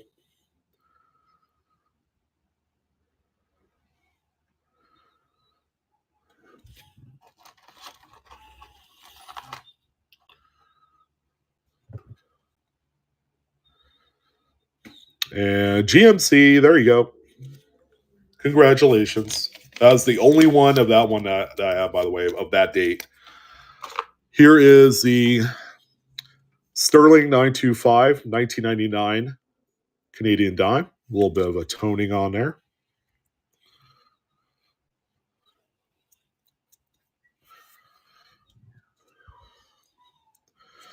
Boats, they're generally overpriced, but they're great for beginners. so I can't completely knock them. If you have some know-how about the hobby, I'd probably avoid them. That now that there's a lot more resources online at your disposal. Like me, for example, I'd be glad to help you, kind of like find the way, I suppose. All right, GMC with the silver dime there.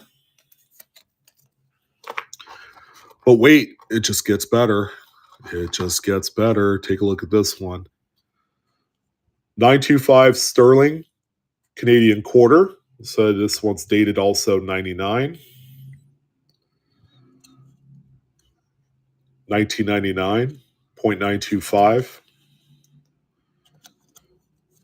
Yeah, good night, Chef. Good to see you, man. You take care now. Have a great weekend.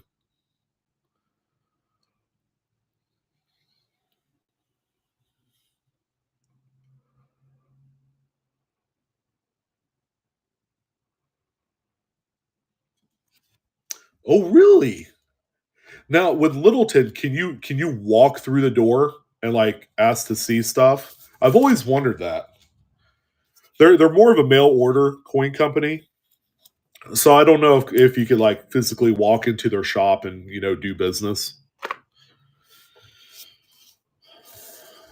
Oh, they do have a storefront. Interesting. Because I've only known them to be an online presence or the mail order thing. Not mail order brides or anything, but mail order coins and the whole coins on demand service and all that they do. Here's the sterling 925 half dollar, also dated 1999.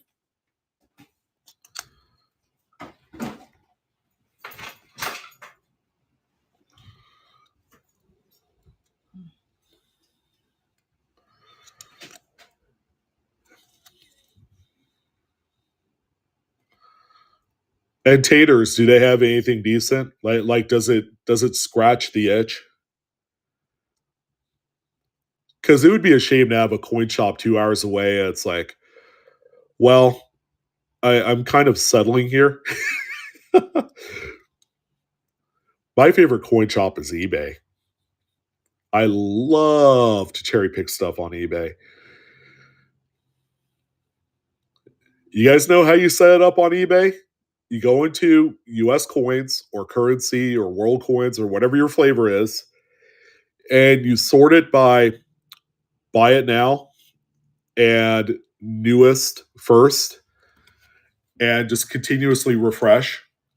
And when someone throws up something that's cheap, or maybe it's a variety that they didn't correctly attribute or didn't attribute at all, you snipe it. You buy it now. Or if they're doing a regular auction, you can always reach out to them like, hey, what would you do right now for this? And try and talk them into doing a buy it now so that way they sell it immediately. Yeah, a little bit of, pro tip.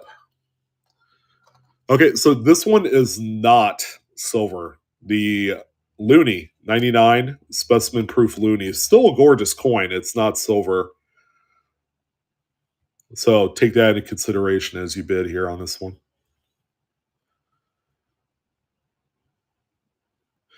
Yeah, do you have to call ahead, taters? Call in and say, hey, are you open? You're like, well, we might be at a show or we might not be. I don't remember.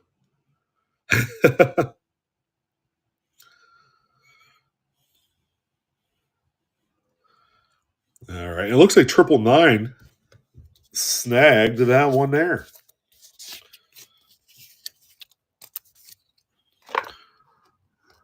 All right. One of my favorites.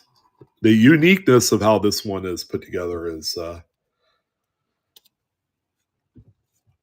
pretty crazy.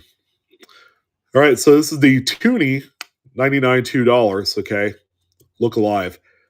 The ring is 925 sterling. Okay, the inside is that brass composition, and it is a specimen proof. So that's a nice little combo piece there, right?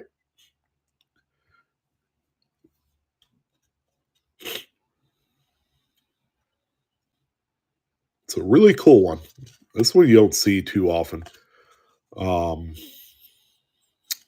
I like the fact that it's a dual composition piece.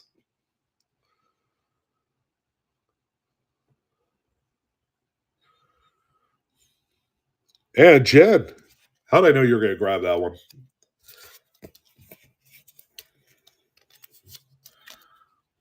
And of course, the big boy for 1999 is the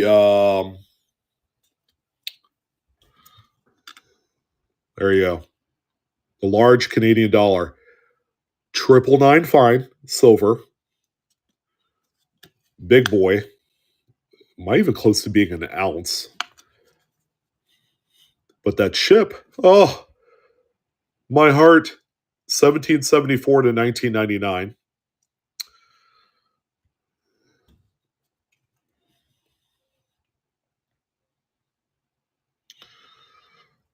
That is a beauty. Mm-mm-mm. It's not a double profile. It's just the light bouncing off the flip right there. Whoa, double profile variety. Here there, it looks like a, what do you call it? Hologram.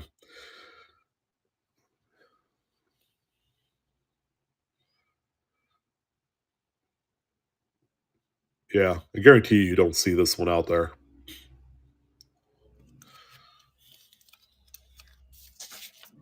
Mystery Moon. Thank you. All right. And then this is our last run right here. And then we got some American coins. 2004 this time around. Specimen proof. Canadian set. There you go. Oh, aren't ships the greatest subject on any coin? I'm telling you what.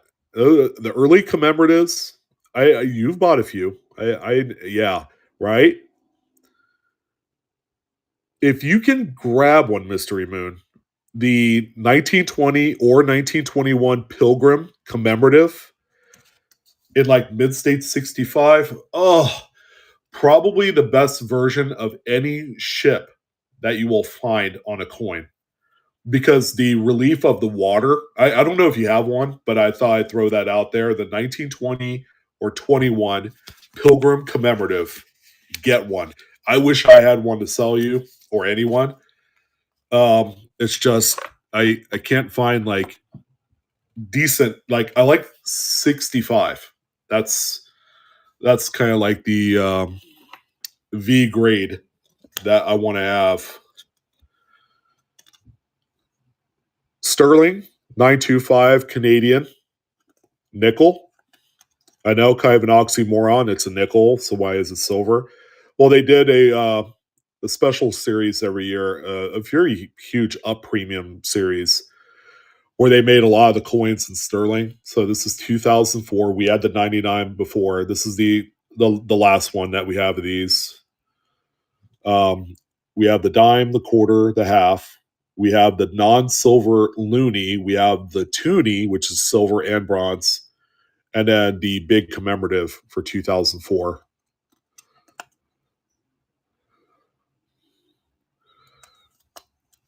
You're now off? Where were you working? Were you delivering pizzas tonight? And now you're done, huh? And the coin hunter taking that one down. She's a beaut, Clark. Sterling, Canadian dime. 925.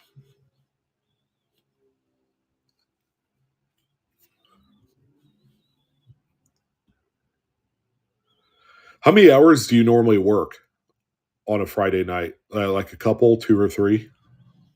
I feel like you should have made more.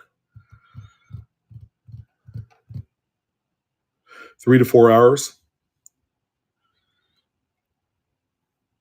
Doesn't it drive you crazy that have you ever been stiffed on a tip?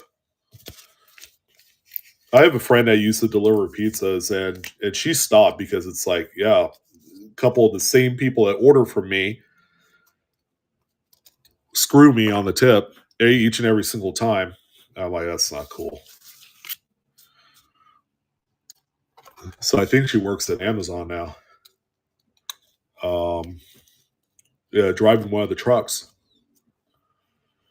No one tipped you on a $54 order. That's dirty.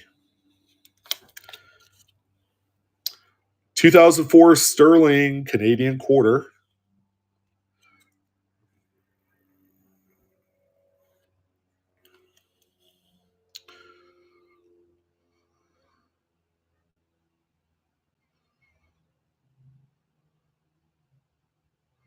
See, that sucks, especially when you have like a group of people, like 10 or more, and you're busting your hump to service them and getting everything they want.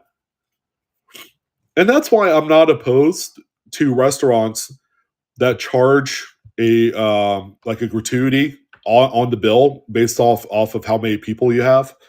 Like if it's a party of like 6 or more, they'll automatically tack on a gratuity to help cover, that. Oh, Jen, by the way, that's a steal. Steal and a half. Sterling 2004 half dollar. Beautiful. There you go. That one is live. Again, 925 sterling silver.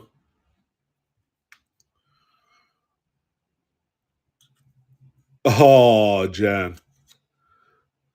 That's crazy. Yeah, so do I. I would like to say I tip pretty generously. Because, they deserve it. Especially the smaller restaurants, The bigger restaurants, a lot of those people get tipped pretty good, for the most part. But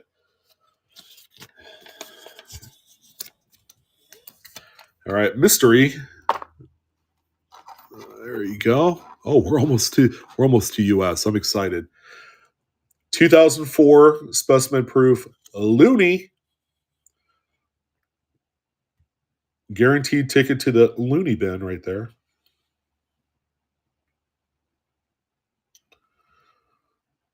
Oh, 999 with a flex. Was that a $1 gold back or a couple of those bad boys? Hey, Cookies. Good to see you. Welcome. It was only going to be a matter of time before someone, kind of made their way from YouTube. We're usually good for 1, 2, or 3 per show. Cookies, you are the one for tonight. So welcome and happy Friday.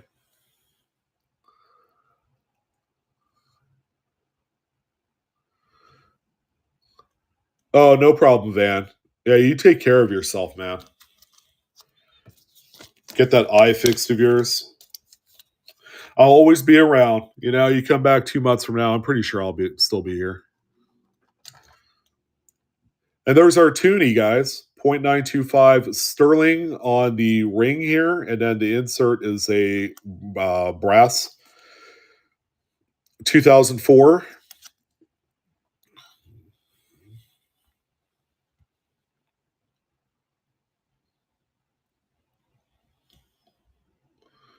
It seems like Jen's doing pretty well these days. I think just being in Virginia, right? Are you having, I would say, a good time? You're going to be heading home here pretty soon, right? Isn't that what you said last time I talked to you? Okay, this is the tuni and Odd Penny grabbing up $2 there. Again, do not spend this in Canada because it's got silver in it. All right, and the big dog, the one we've all been waiting for. All right, Mystery Moon. All right, didn't we talk about ships? Here's the big commemorative for 2004. How awesome is that?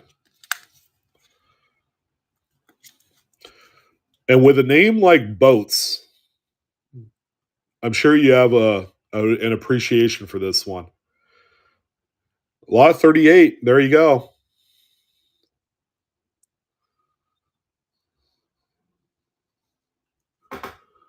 And the date range is 1604 to 2004. So it's the 400th anniversary of something. I'm sure some of you will probably do your research on this, but that is gorgeous.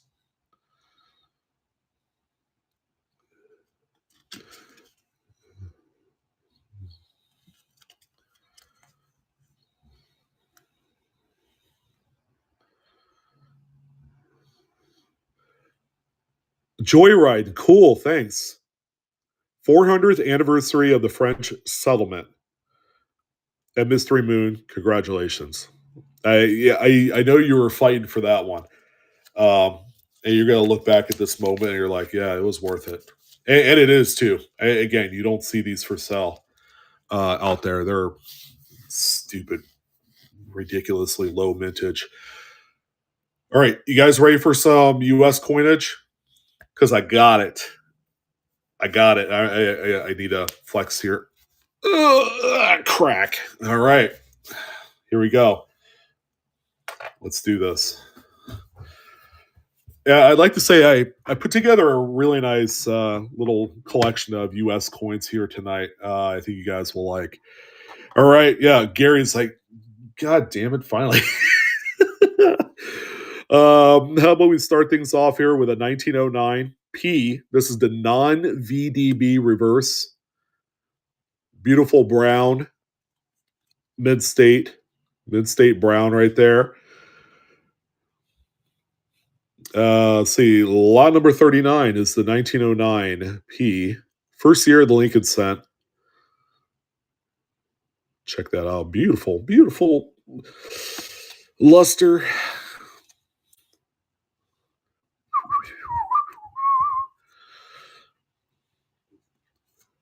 And by the way, I have some 09 VDBs in mid-state brown on the way too.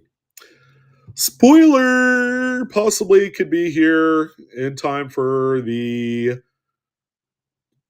Tuesday show. Maybe you vid yourself. What does that mean? All right, Stumblefoot. There you go. Well done, my man. Well done.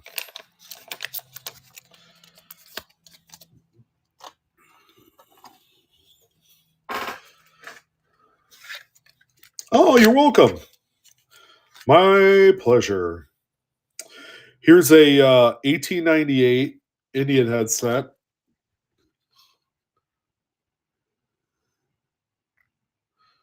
In XF, maybe. Trust me, it's XF. It's beautiful. 1898 in XF. There you go. It's like, why is it doing that to me? Come on now. All right. Whoops. There you go. Lot number 40. You didn't see that, by the way. Yeah, I guess we did.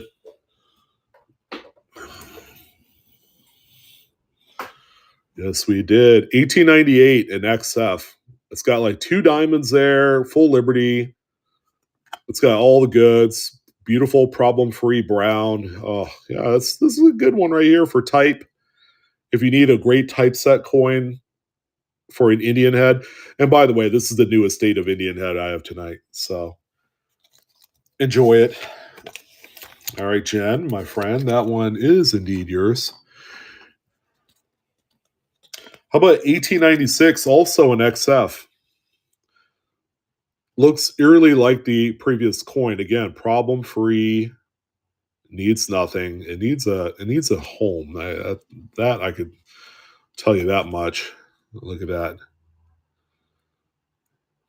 No crap on there. That's a nice, honest, great coin without spending a fortune. 1896 XF. I would say 45 on this one.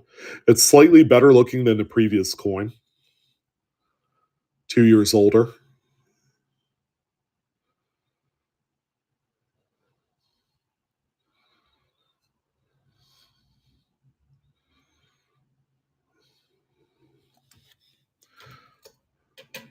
I don't know why. I feel like I'm not a fan of the lighting tonight. It's just, I don't know.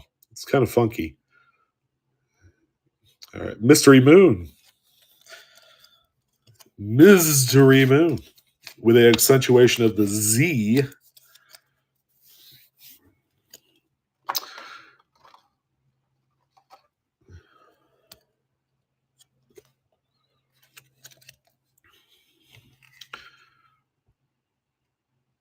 $18.81. XF45, maybe AU50.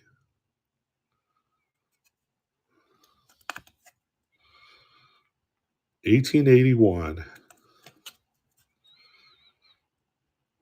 Well, Kelly, it really depends on what wheat pennies you mean. Like unsearched rolls from last time?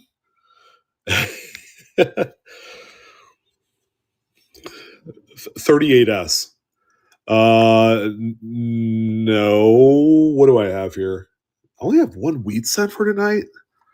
No, I got two wheat cents. I got a toned 49D and I got 1930 in a slab. I was like, why don't I have more? People have been requesting wheat cents all week. I'm like, yeah, I'm going to put some in there. Guess what? I didn't do that.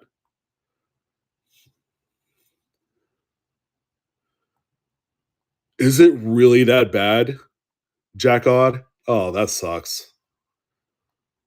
That was one that I was actually considering going to watch too, because I love movies like that. Man, that stinks. What a waste of money. M. Collins. There you go. Miss Mary. Good to see you, by the way. Hope you're having a phenomenal Friday night. So here's that 1949D. Colorful.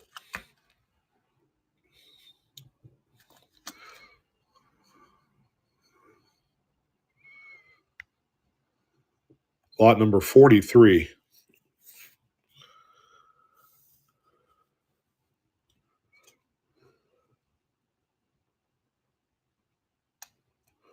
Hey, if the movie was that bad, maybe it should be really about the old Civil War from 1862 or 1861 to 1865. No, I know what you guys mean. Incognito.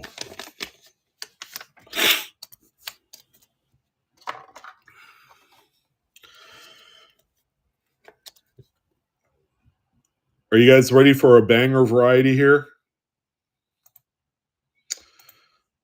Because I am. BU Red, 1972 FS 108, doubled die obverse. Yes, please. So like I normally do, I'm going to go ahead and pull up the attribution so that each and every single one of you can see what in that world you're bidding on. All right, check that out. Okay, there you go. Minty fresh red. Okay, here's what you're bidding on.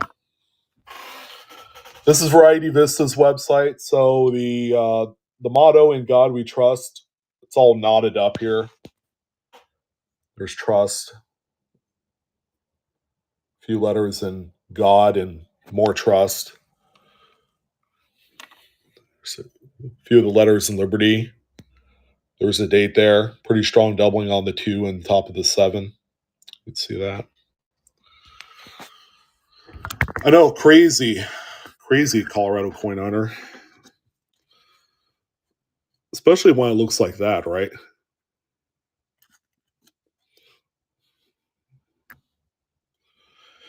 And like in good old traditional Blue Ridge Silverhound form, buck and go. Call me crazy. You could call me anything, but don't call me crazy. 1972 Lincoln FS 108. Minty red.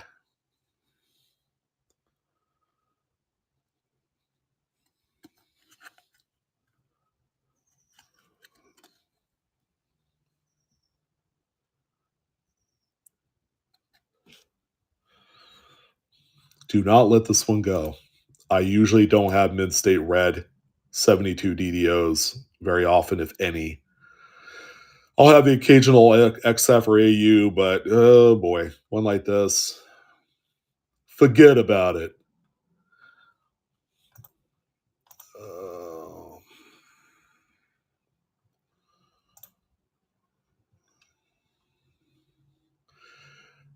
And this one does have the die marker above the first T in trust, in case you needed that reassurance. Round the clock doubling, date, liberty, and the motto.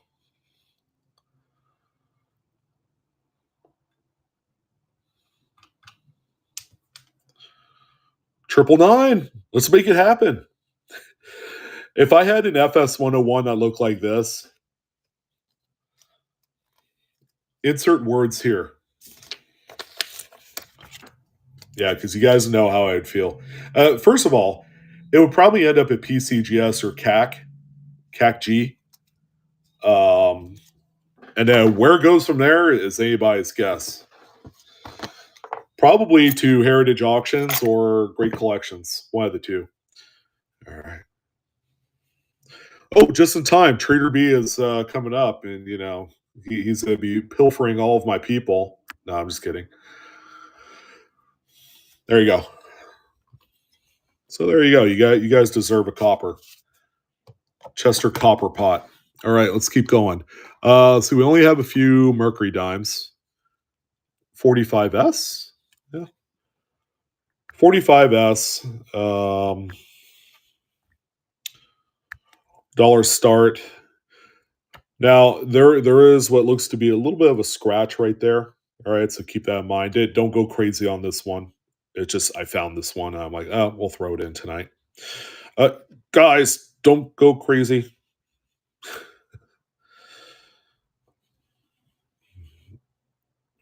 Right, but it's for the entries for the end of month giveaway. Jeez, man. All right. Well, here's what I'm going to do. There you get 2 45 S's for that one there.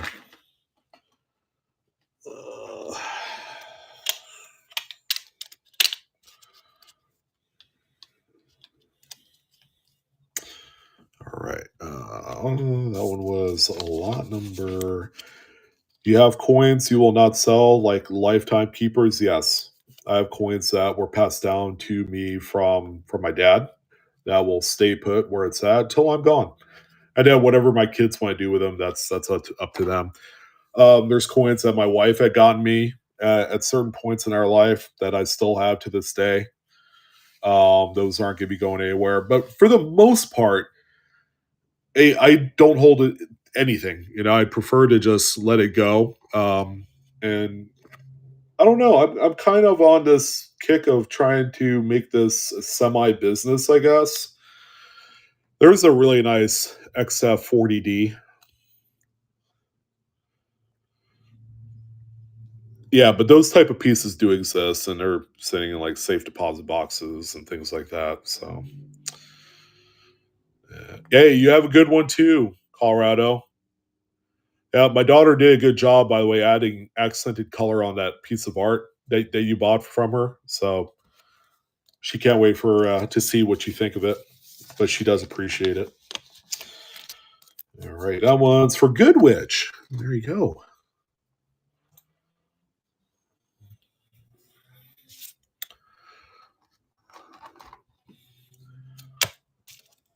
Got a couple oldies here. Woo, exciting. Been waiting for this. 1853 with arrows, VF 30. Boom, boom, boom. There you go. Very nice looking. Again, a great looking type coin. It's got that circulated cameo look to it, which is a favorite of mine. I love the look of that. 1853 arrows at date, problem free, beautiful, are all original. VF30.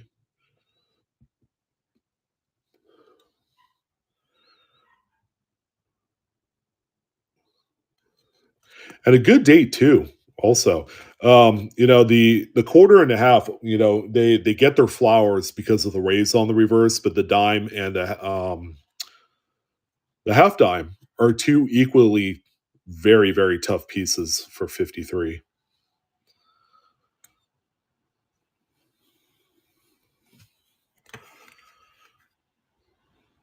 There you go. Full Liberty on the shield. Lots of nice drapery. All right. Stars on the obverse.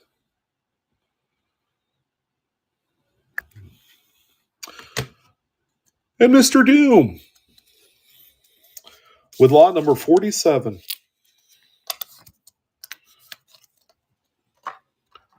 But wait, there's more. Might be more. Let me see.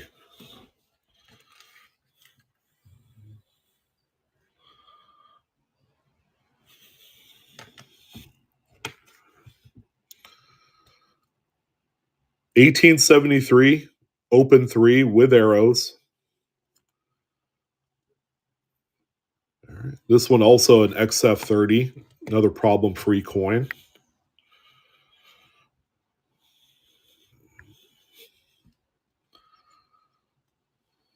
$18.73 with arrows at date. Full Liberty on the shield, great drapery.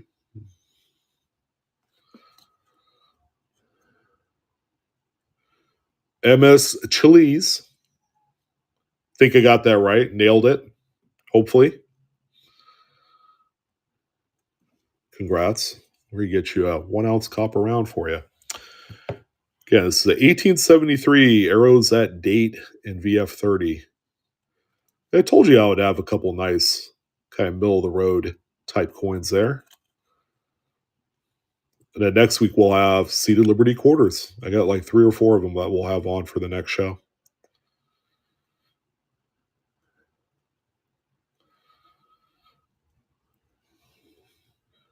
All right. There you go. That one's for Marcy. Thank you, Marcy. And thank you, Patrick, for buying up more of the National Park quarter sets that we have on board. Again, if you're looking for some inexpensive items to get you more entries into the giveaway, we will be doing an upgrade on our April GSA giveaway. I'll announce it next week. Our big announcement today is that the top 10 purchasers for the month will be into a completely separate draw for some other items. I think we're going to do a 10th ounce of gold, among a few other items. It's going to be a lot of fun. A lot of fun.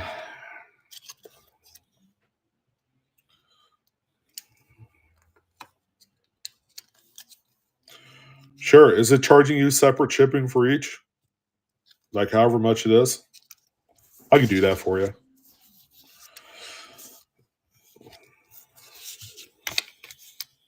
It's wild that it does that. It's not supposed to do that.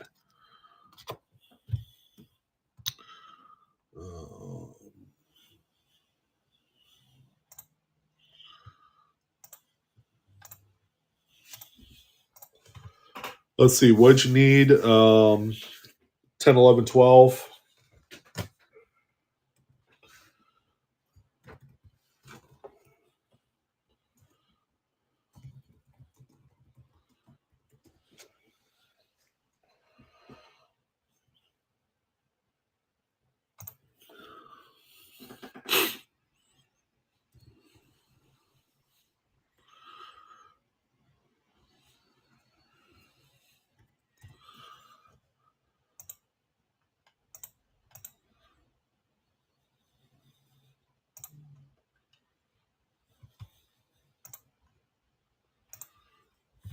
All right, Jen, it's in the Buy Now store.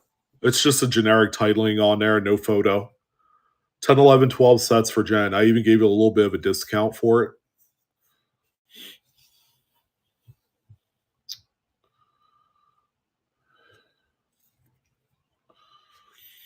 Yeah, you're welcome. It's my pleasure.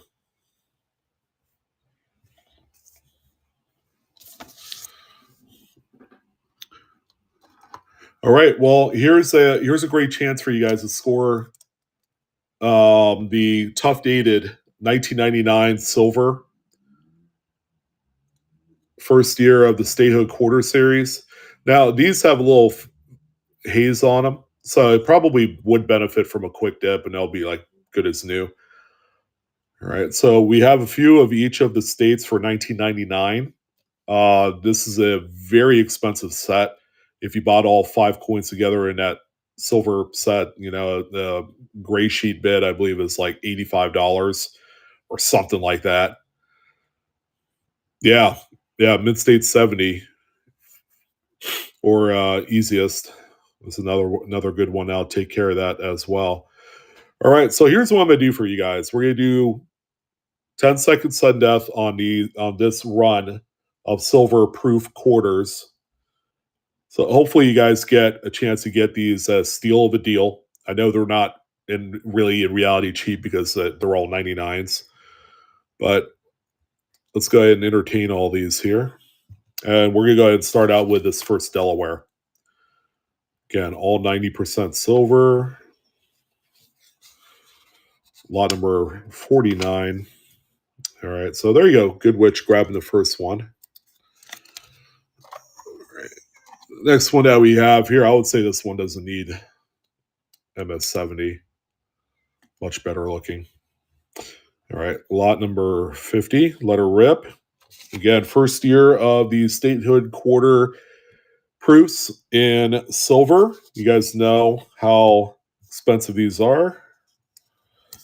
And GMC with that one there. That's lot number 50. Here's another Delaware. Another good looking one too.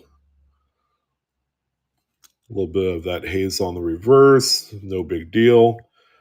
Lot number 51. And I only have maybe, again, 3 to 5 of each one. So not a ton, but just to let you know. All right, and Good Witch. That one there.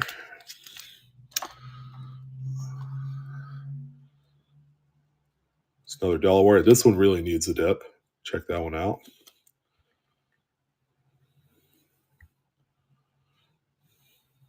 $99S Delaware in 90%.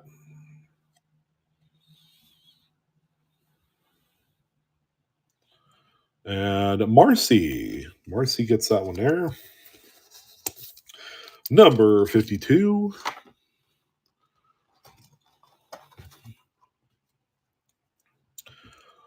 Last Delaware, folks.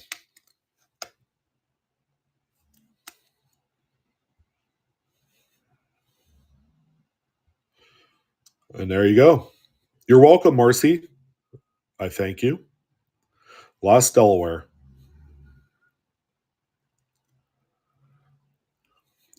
And Jen. There you go. My wife's asleep. She is tuckered out.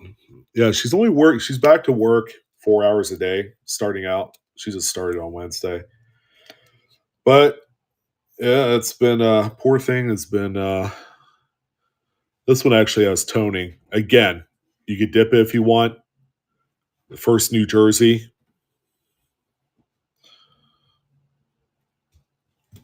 Yeah, it's the same narrative here. These are all pretty pricey by their own.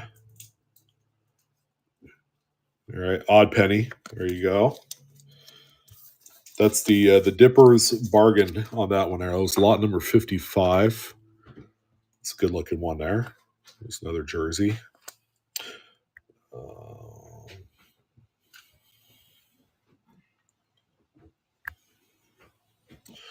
Let's see. No, that was number 54. Sorry about that. The next one's 55. Let's say I skipped a number there. So I put the 55 on this next one. And 54. There you go. All right. There you go. So that's 55.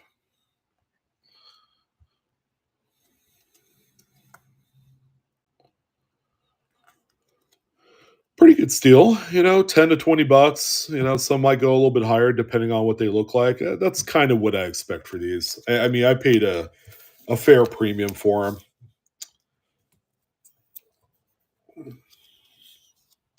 All right, that one's for GMC. Okay, last New Jersey. So this is the one that I had less of. I think Georgia only had 2, now that I think about it.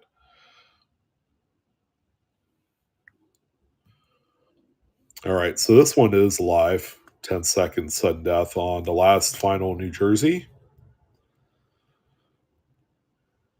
Oh, Mike, yeah, I was telling that joke earlier.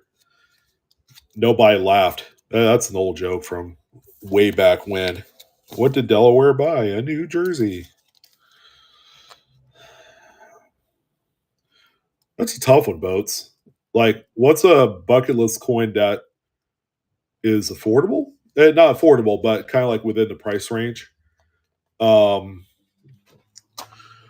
AU, like an AU 53 or 55, drape bust, $1, which is not too bad. It's like it's right around $10,000. Now, kind of like my fantasy bucket list coin is again my logo, $4 Stella with the coiled hair. Yes, that one where they made just a very small handful of them, and my daughter's name is Stella, so that's the more precious, collectible right there is her, and so we got some Pennsylvanias, a couple of them there. Get 90% silver Pennsylvania from the ever elusive, pricey 1999 set.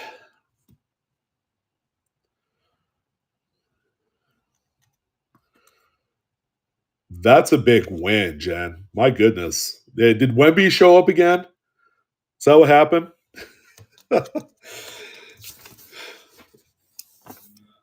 Man, I am so excited for that kid. That kid is doing some big things. He's the talk of the town in the NBA right now. All right. That one could probably use a little bit of MS70. So 99S, Pennsylvania. He got the game winner. Of course he did, right? Oh, boy. That's awesome. All right. Good witch. 58. Last, Pennsylvania. So a lot of the scratchers are on the holder, okay? I actually,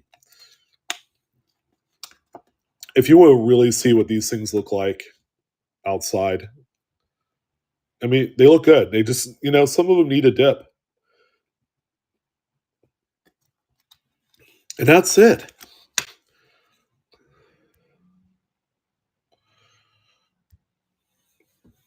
Pennsylvania.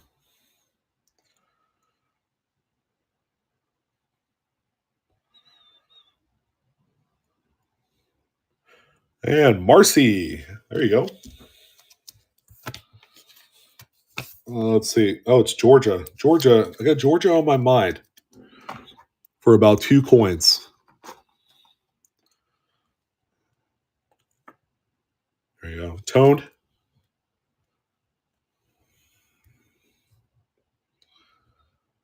Jay Banish. It's a jewelry dip. All right. Also used for coins. Takes off tarnish. You got to do a quick flash dip and then rinse it with distilled water, so that way you don't get any water spots. But it's to remove tarnish and white haze off of coins.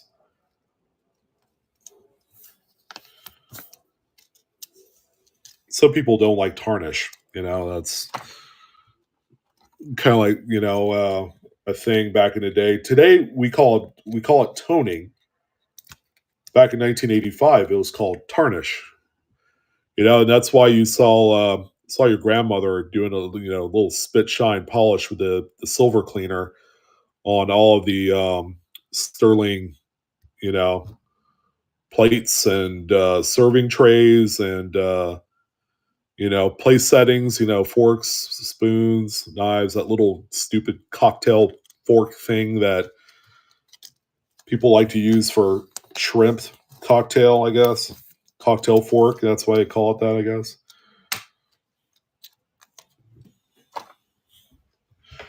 There's a lot of things considered cleaning, and then there's things that are called conservation. If you do it correctly, it's 100% safe, But dipping, you have to be careful because it's an acid. If you kept a coin, for example, in mid-state 70 or easiest for like 10 minutes, it's going to kill the luster because it's eating away at the top layer of the coin. But if you do a flash dip of less than 10 seconds, followed up by a rinse of distilled water, then you're okay. Patrick Bass, a time machine can remove corrosion. That's a tough one because that's like rust on steel. Once it happens, there's no reversing it. And we do have some Connecticut 99s. Okay, last little batch of 99s here, all Connecticut's. Some would argue that this is a favorite among a lot of people because of that intricately designed charter oak. Mike, not good at all. I would only use it on silver, and that's it. Copper, any moisture that you get on it will eventually turn into a carbon spot, and that's not reversible. GMC with the steel, that's a good Connecticut right there. That's a very clean looking one. It was a clean looking one. Just kidding. It's still clean. Yeah, don't dip your copper, folks. If you could help it.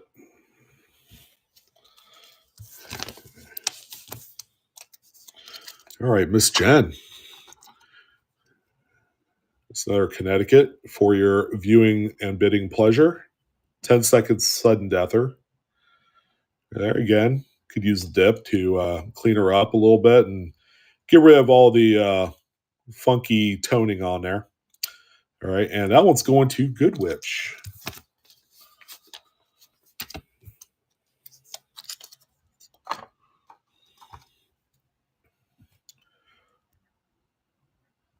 I believe Connecticut. This is the one. Oh, this is the last one here. Last Connecticut, folks. And the last one of the 99s, by the way. And Jen with a score.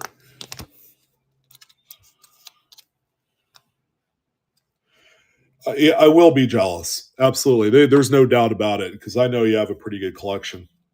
I've seen some of it.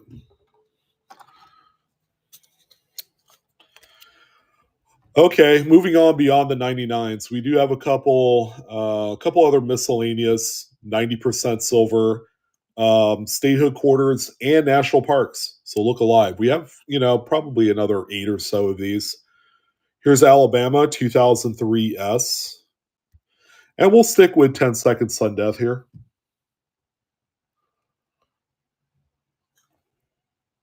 That's a clean one right there. I don't think that one needs anything. All right, and Mystery Moon, lot 66. There's Nebraska. All right. That one I'd say you probably want to dip, although it looks pretty cool. It's very nebulous, like it's outer space.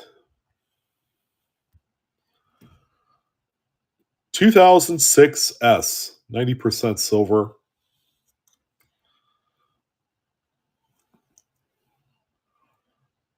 And Miss Collins. There you go.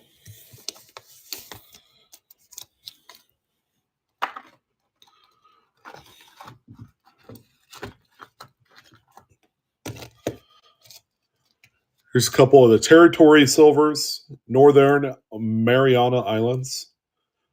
Just a hint of toning on there. There you go.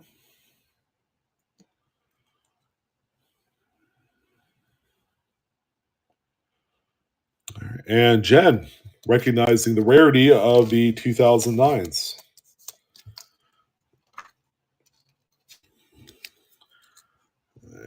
And one more, this one again with toning. I don't have a more of the Northern Mariana Islands after this. So that's it there. Nice little color, nice frost. Good looking one there. And mystery. Mystery. All right. Here is the U.S. Virgin Islands. Again, 2009 S. I only have one of these, by the way.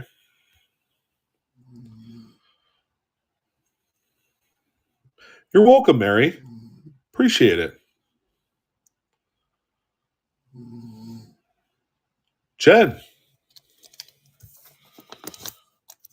The winner. Couple national parks. 2011 S. Chickasaw in Oklahoma. There you go. Lot number 71 this time around on this one.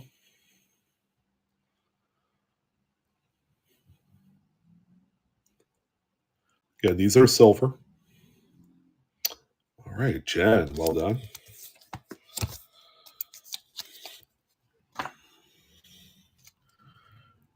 Mississippi, Vicksburg, 2011 S.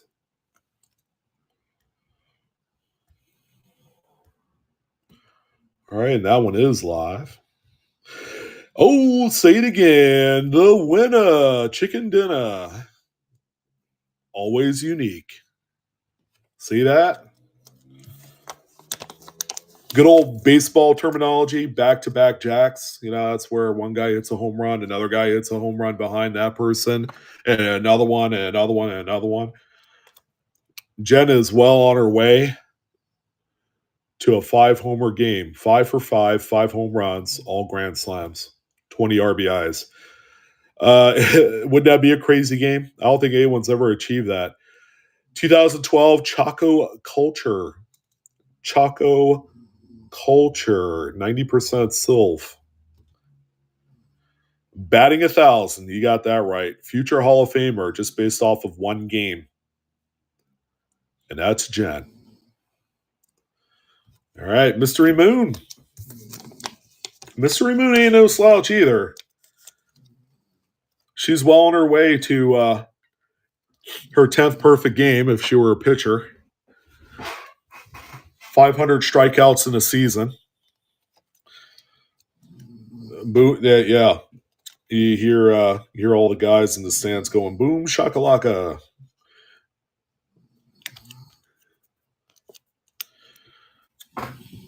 A no-no. Yeah, no walks, no hits, no nothing. 1917 P. Walking Lib, lowballer paradise here. Low ball condition. I would probably say this is a AG with a full readable date, believe it or not. Usually the date's obliterated by now.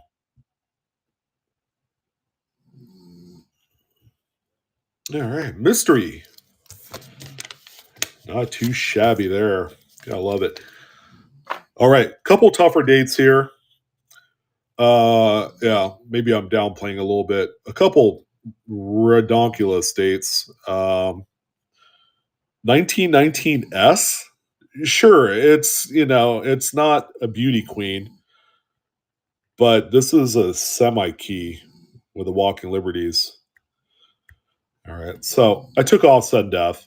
Entertain me on this one. 1919 S. It's got a readable date and mint mark. Actually, every digit of the date's on there.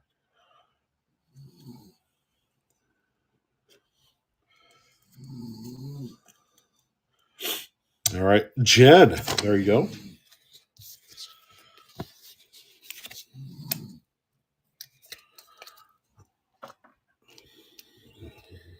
Ooh, one of my favorites. Okay, you guys know how scarce this one is.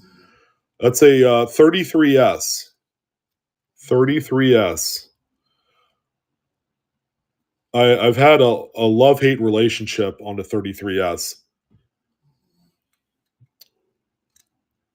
It's a coin that I have a hard time finding at shows, especially graded. I'm looking for an AU 55 of this very date right now.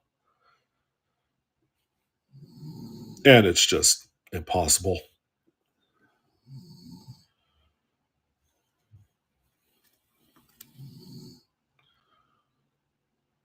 Yeah, they don't make a 33P. They don't make a 33D. This is a different date here. All right. Jen, and Jen knows too. And then finally, a nice one. The solid VG 28S. 28S. Okay. We know how crazy this one is, problem free. Look at that very, very strong full readable date. Nice, honest, even wear, problem free.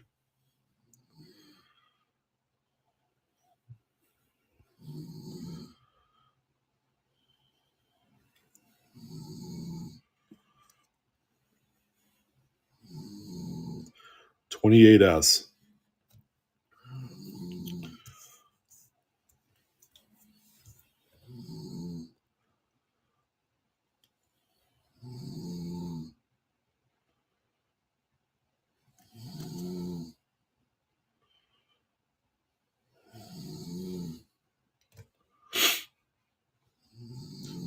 You guys hear the snoring? It's like a light purr. Don't tell her I said that. Good witch it is. Shh. If you guys won't say anything, I won't say anything either. Yeah, you guys know what I mean.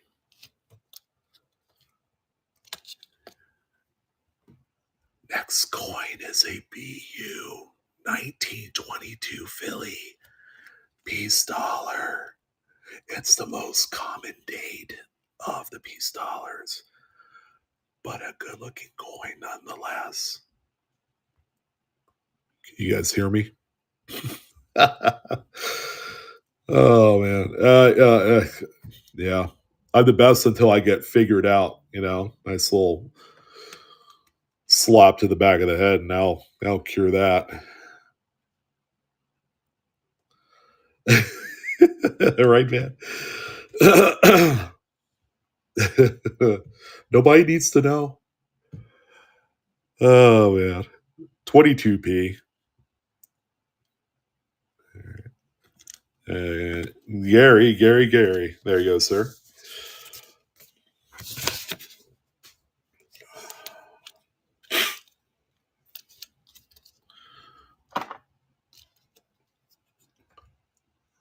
Hey, what's this? Husky hair. Man, I tell you what. Ooh, 22p. Another one. And another. There you go.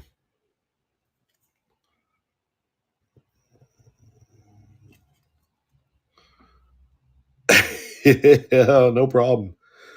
No problem, Trit. Yeah. Yeah, we have a Malinois that has a little bit of a snore to him. I love that dog. 22p. BU. Look at that thing. Nice one.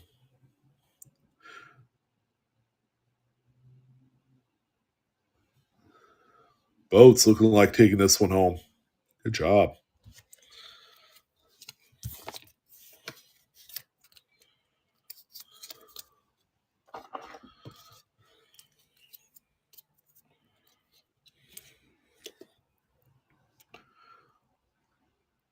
$23p.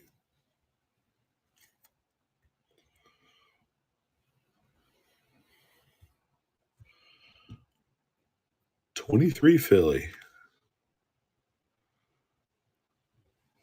GMC. Good night, man. Or Good night, you. I don't know if you're a man or woman. I forgot your name on the order from Tuesday. Sorry. All right, Jen.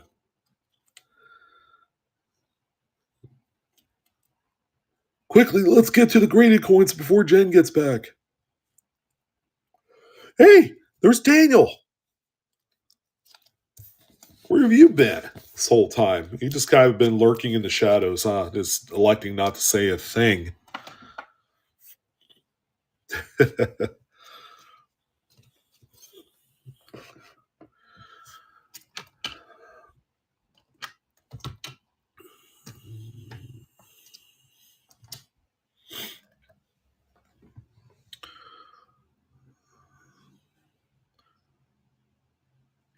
Yeah, I think we'll buck and go this, right? This is cool. This is part of the vault box bounty. Now I don't know if they filled the bounty, but they got forest green cores, they got blue, they got some other colors. So this is a 2021 Type 1 Series 5 in 9.9. All right. That's an attractive looking setup right there. All right. This is lot number 81. There you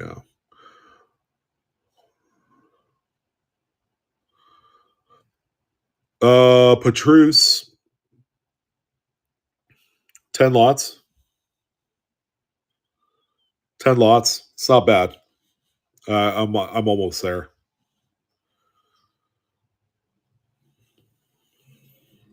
Oh, Jen's back. See that? She didn't disappear that long.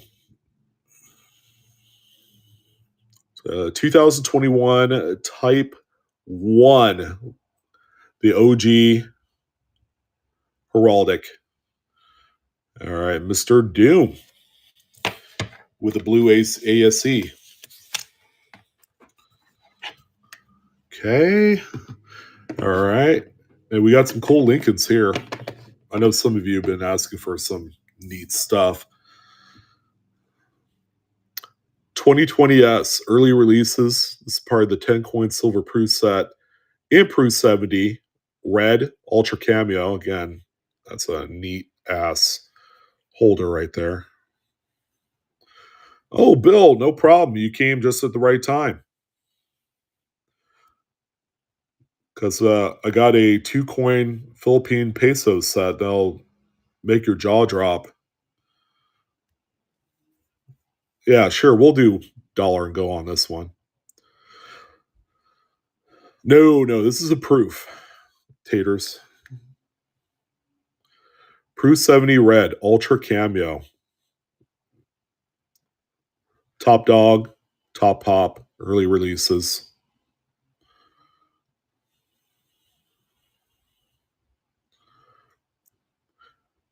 With the exclusive Abraham Lincoln holder.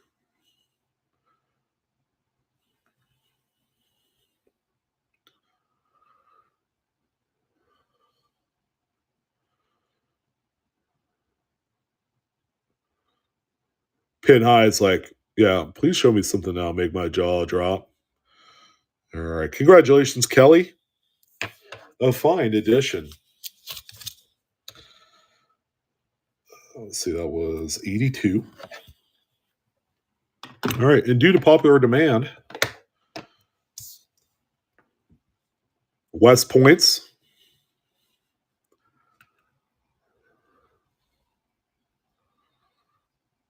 What Engelhard bar did you buy? Don't tell me 100 ouncer. You and I are going to have some words there, Bill.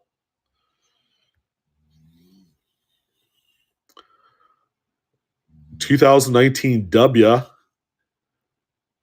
Can only obtain these as in addition to the mint set in 2019. Not a lot of them were made. This one is graded Mint State 68 red by NGC. The first W mint uncirculated scent in existence.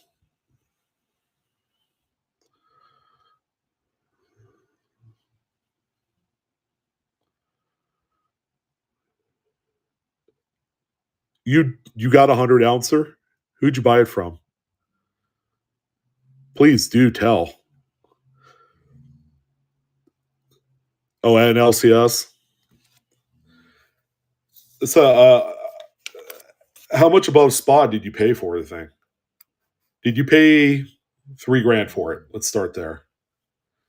100 ouncer, right? Is it higher or lower than 3,000?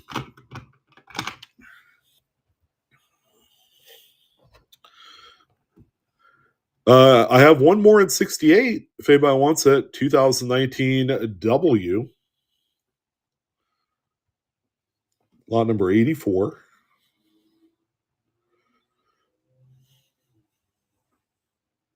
Yeah, I have a couple of those, Van. Holy smokes. You couldn't even get a price like that if silver was at $24 an ounce, let alone 28 and some change. My goodness. You got it right at spot for 100 ouncer and an Engelhard. You know you could turn that around and make like $500, $600, $700 on it. You do know that, right? But do you want to do it? That's the question. That could be a nice little quick flip. Yeah, mid-state 68, first W uncirculated. There's going to our friend, Mr. Mark Odd Penny. All right. And guess what, ladies and gents? I do have one more. A grade point higher, 69. That is a score, right, Kelly? I am a little bit jealous. You have to be, I guess, in the right place at the right time. Hey, you know what I heard too? I talked to Chad at Encore because I see him like 3-4 times a week at his shop. And it's funny, as quickly as the price of silver is kind of moving up, it's overshadowed by gold. Gold is like where everybody's mind is at right now. So it's still possible to get deals on silver. Gold, not so much. He's been selling out of gold buffaloes for $29.50 is what he was doing on those. And he has more coming on Monday. And I think he's going to raise the prices on those ones too. It's going to probably be, Encore. Yep. Yeah, he has an actual physical shop that he just opened up in December in Rockland, California.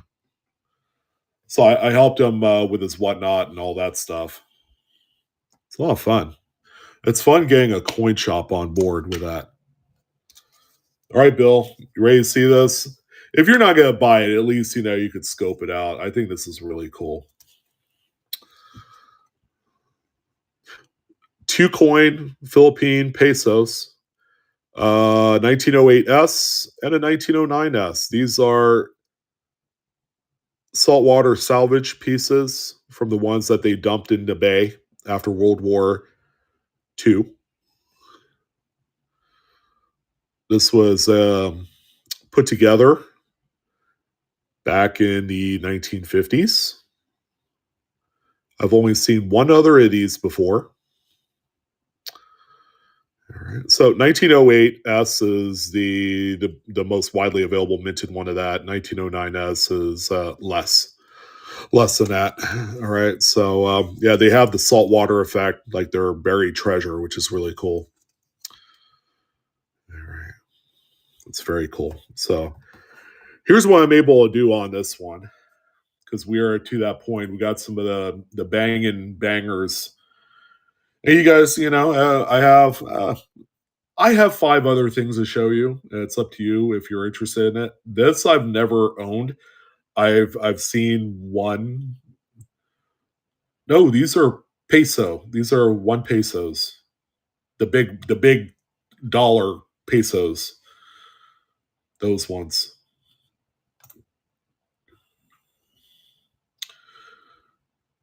Good Witch. I'm gonna type it in here in a second.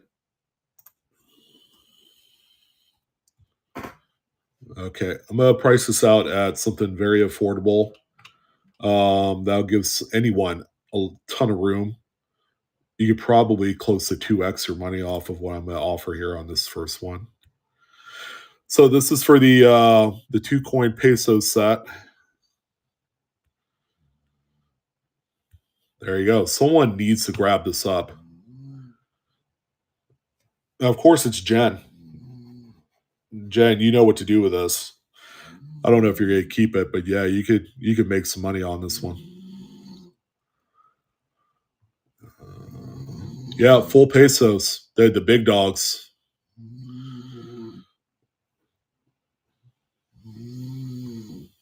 This is an easy flip. Even at 140, it's a no-brainer. Even at 150.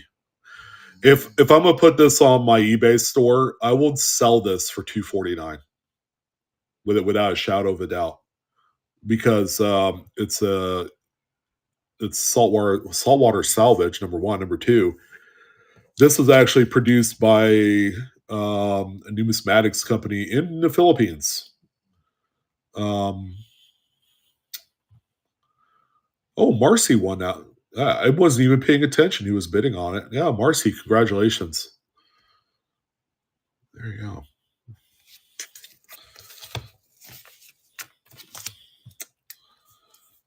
Let's see, that was Art 8.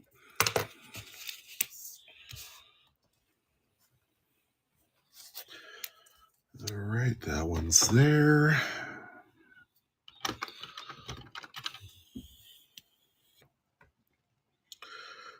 Here's the 1930 Lincoln ICG Mid-State 64 Red. Streaked alloy was just their cute name of saying that this one is a Woody. Well, you can see that, right? Improper alloy mix on a beautiful Mid-State early date. All right. This one is actually going to be a screaming deal. Again, I price to sell so that way you can make money on these, every single one.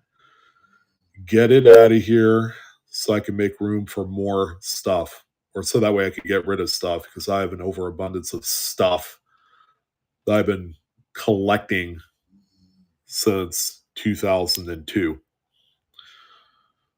All right.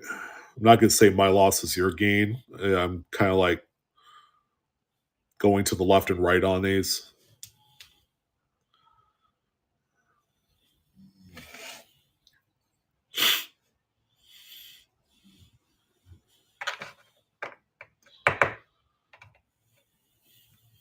All right, Jen, looking like it's going to take this one home, and she did. Art 9. Yeah, what I am? What's that? IMs are taken off. Like the dog food or the cat food company? IMs? Oh, yeah. They are taking off. Yep. The last 12 to 18 months, the market has moved in kind of a strange way. I was like, this is a little weird. Like, they used to be affordable, and now they're not. He asked me how much I spent on some of those improper alloy mixes back, 16 years ago. Crazy. 1650 Netherlands, £1 vault box, America's first silver dollar, Series 5. How cool is that, man? Big old huge silver thing. All right. Probably one of the biggest deals of the day here, because someone could steal this one and I won't care. Not that I think it's ugly or anything, but I have other motivations right now.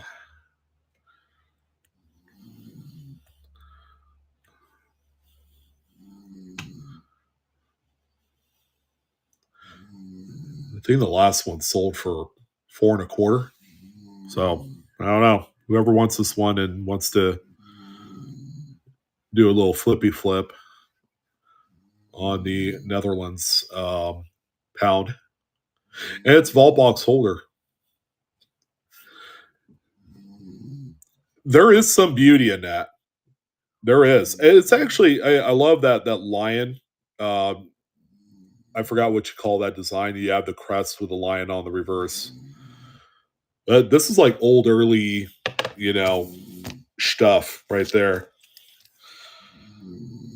And it was the first coin that was brought over from Europe that circulated in America. And that's why they call it America's first silver dollar. So this is the earliest form of silver dollar, long before they even decided to, produce their own, which came way later, 1795 or whatever it was. All right, I got a couple more here for you guys.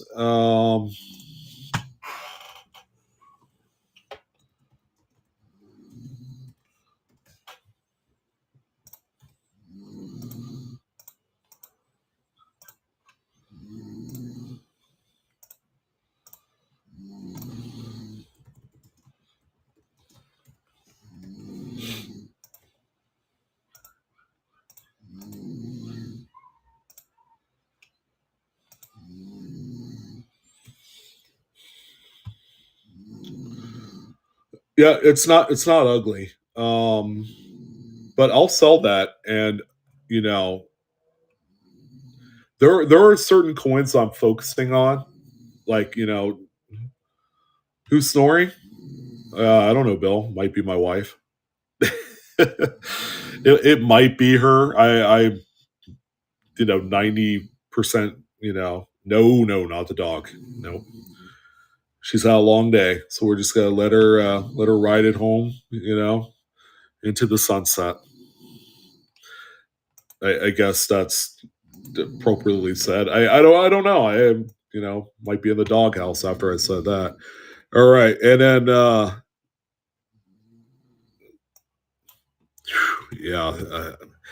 next couple coins, I shit you not. The FS 801 double die reverse and AU 58 annex soapbox. Don't blame it on the dog. That's right. The dog is a good boy. I don't know if you can see a doubling on this one. On $50. Bottom of the wingtips. Along with that beautiful toning. Again, buy this so that way you guys can make some money. There's a lot of money to be made here. You tell all your friends that Blue Ridge Silverhound was giving out the banger deals on the graded stuff.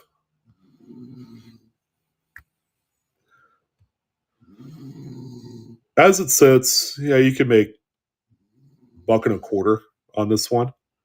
Of course, there's no measuring stick because, one hasn't sold in God knows how long on the open market. Yeah, man, these old soapboxes are sexy and they're tiny. But check this out. You notice that there's a little bit of a size difference between these two? See that? Ever so slight. One's taller than the other. Now, this one right here, see, it's a 6-digit cert number. That one is 7. So obviously there was a generational change in there somewhere. Let's see, this way, slightly smaller left to right too. Not a whole huge difference.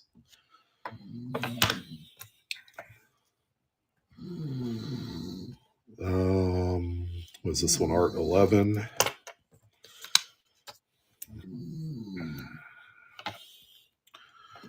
Thanks, Jen. Jeez, you always take care of me. And then the biggest one of the night, 39 DDO, number 1, and 64. Probably undergraded. What are we going to do on this one?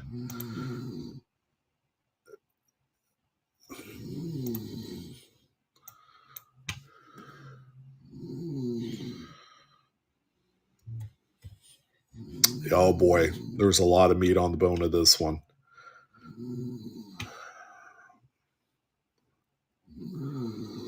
The same very coin in 63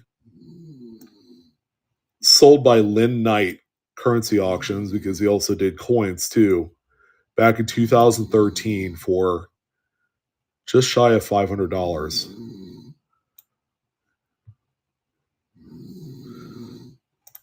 Now, this doesn't mean that the coin market's taking a crap. Actually, it's doing the exact opposite, because the PM market is off its rocker. All right, someone make a killing on this one. This is probably a $600 coin today.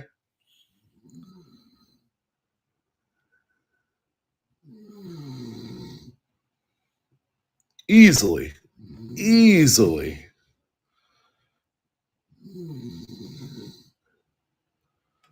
And that's the beauty part about all this. This is the uniqueness of like finding these things, is like the community is going to have an appreciation for something that maybe they've seen once of, in 20 years.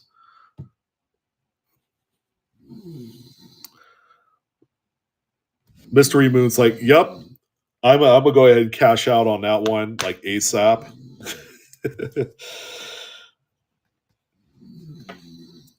See if you can get a CAC sticker on it. That one, CAC sticker will.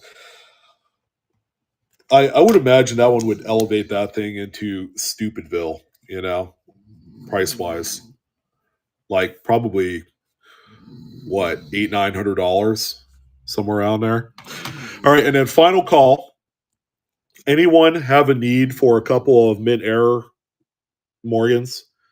This is a 21S strike through. See, struck through grease on this peripheral edge, and then on here. And then also a little bit on the reverse as well, toward the top, a little bit of weakness right there.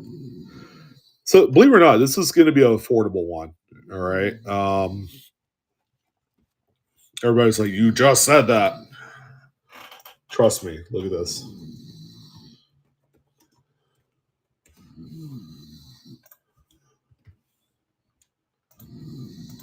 Tough date too. San Francisco doesn't screw up, allegedly. Even back 100 years ago.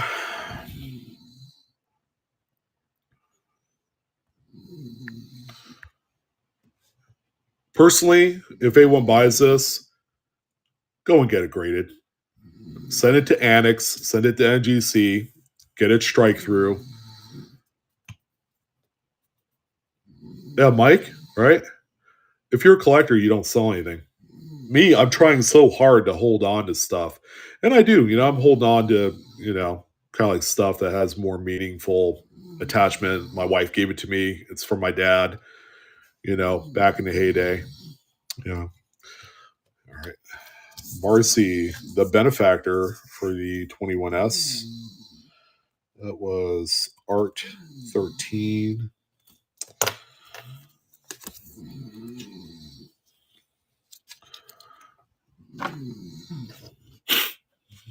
Oh, Mike, thank you. Appreciate it, brother, man. That's not necessary, but you are they broke the mold with you, and everyone else too.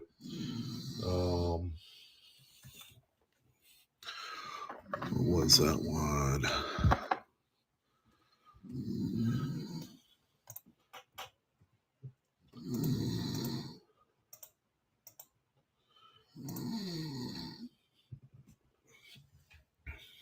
I appreciate it.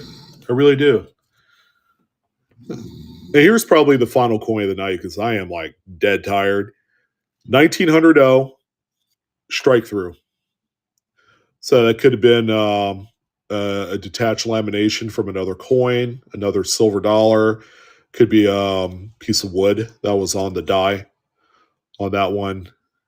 Again, send it out for grading. 1888S, just sold on eBay.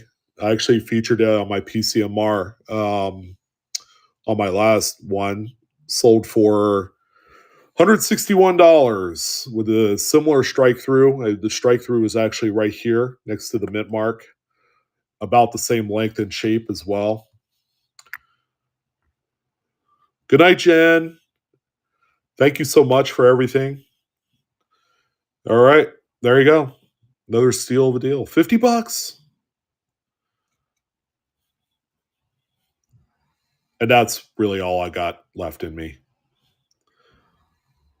So you guys know mint errors on these bigger, larger dollar coins are considerably more desired. Same with like errors on Ike dollars, and it's crazy to see, but you know, it's the trend we are in right now. All right, lot number 14. Thank you, Mike, sir.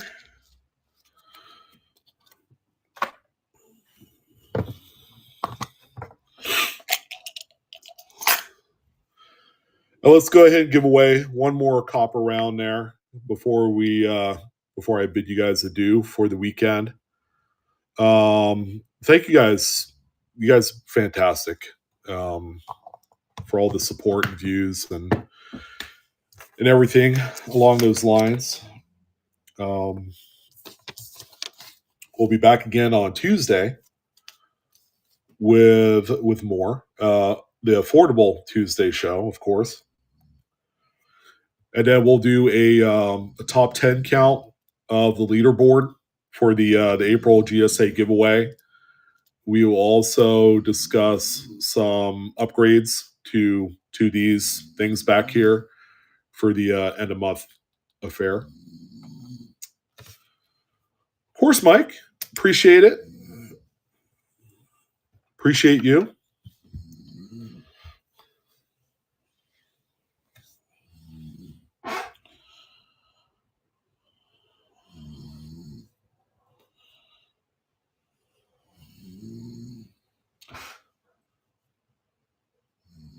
Oh, thanks, Mystery Moon. Again, very generous. You're amazing. Thank you for another fantastic night. Between you and Jen, you guys are like neck and neck in this race. So you guys, you two ladies are phenomenal. I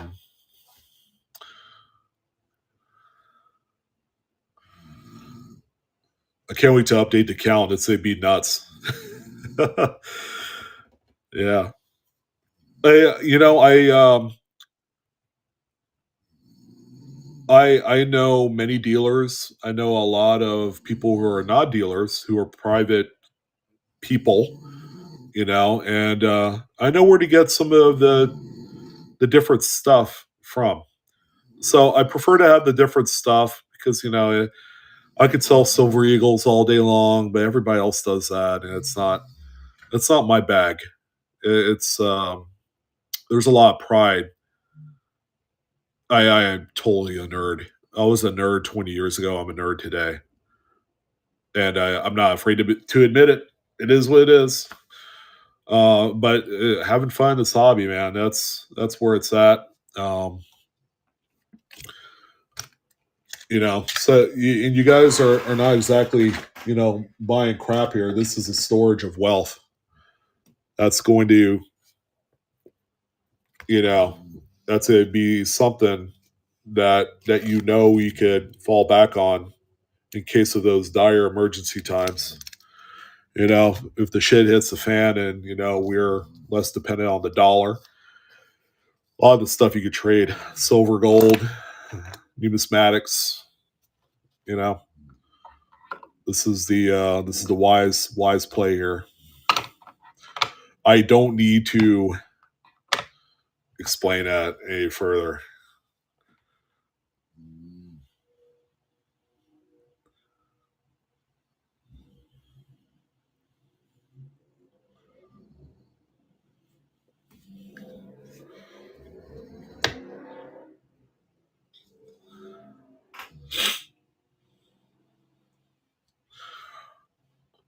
Beautiful.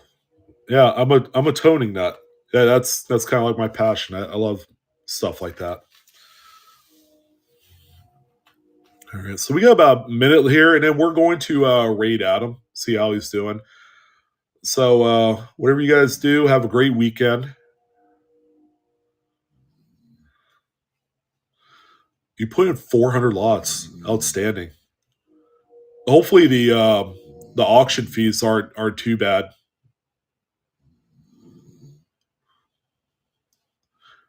It's my pleasure. Thank you, Mystery. You know what else is a mystery is your actual name, because on the label it just says Mystery Moon. I'm like, oh, okay. I remember that because I looked at the label. I'm just curious. Pamela, okay, Pamela. It's a pleasure. See, it's not so mysterious anymore. Oh, well, Bill, you know who else is sleeping too? Is my wife. She's out, down for the count.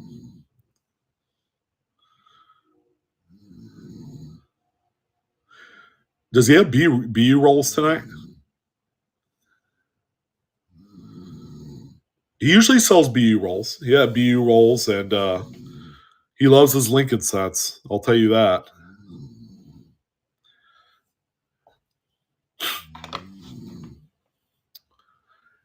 Oh, yeah, yo, another name I'm familiar with.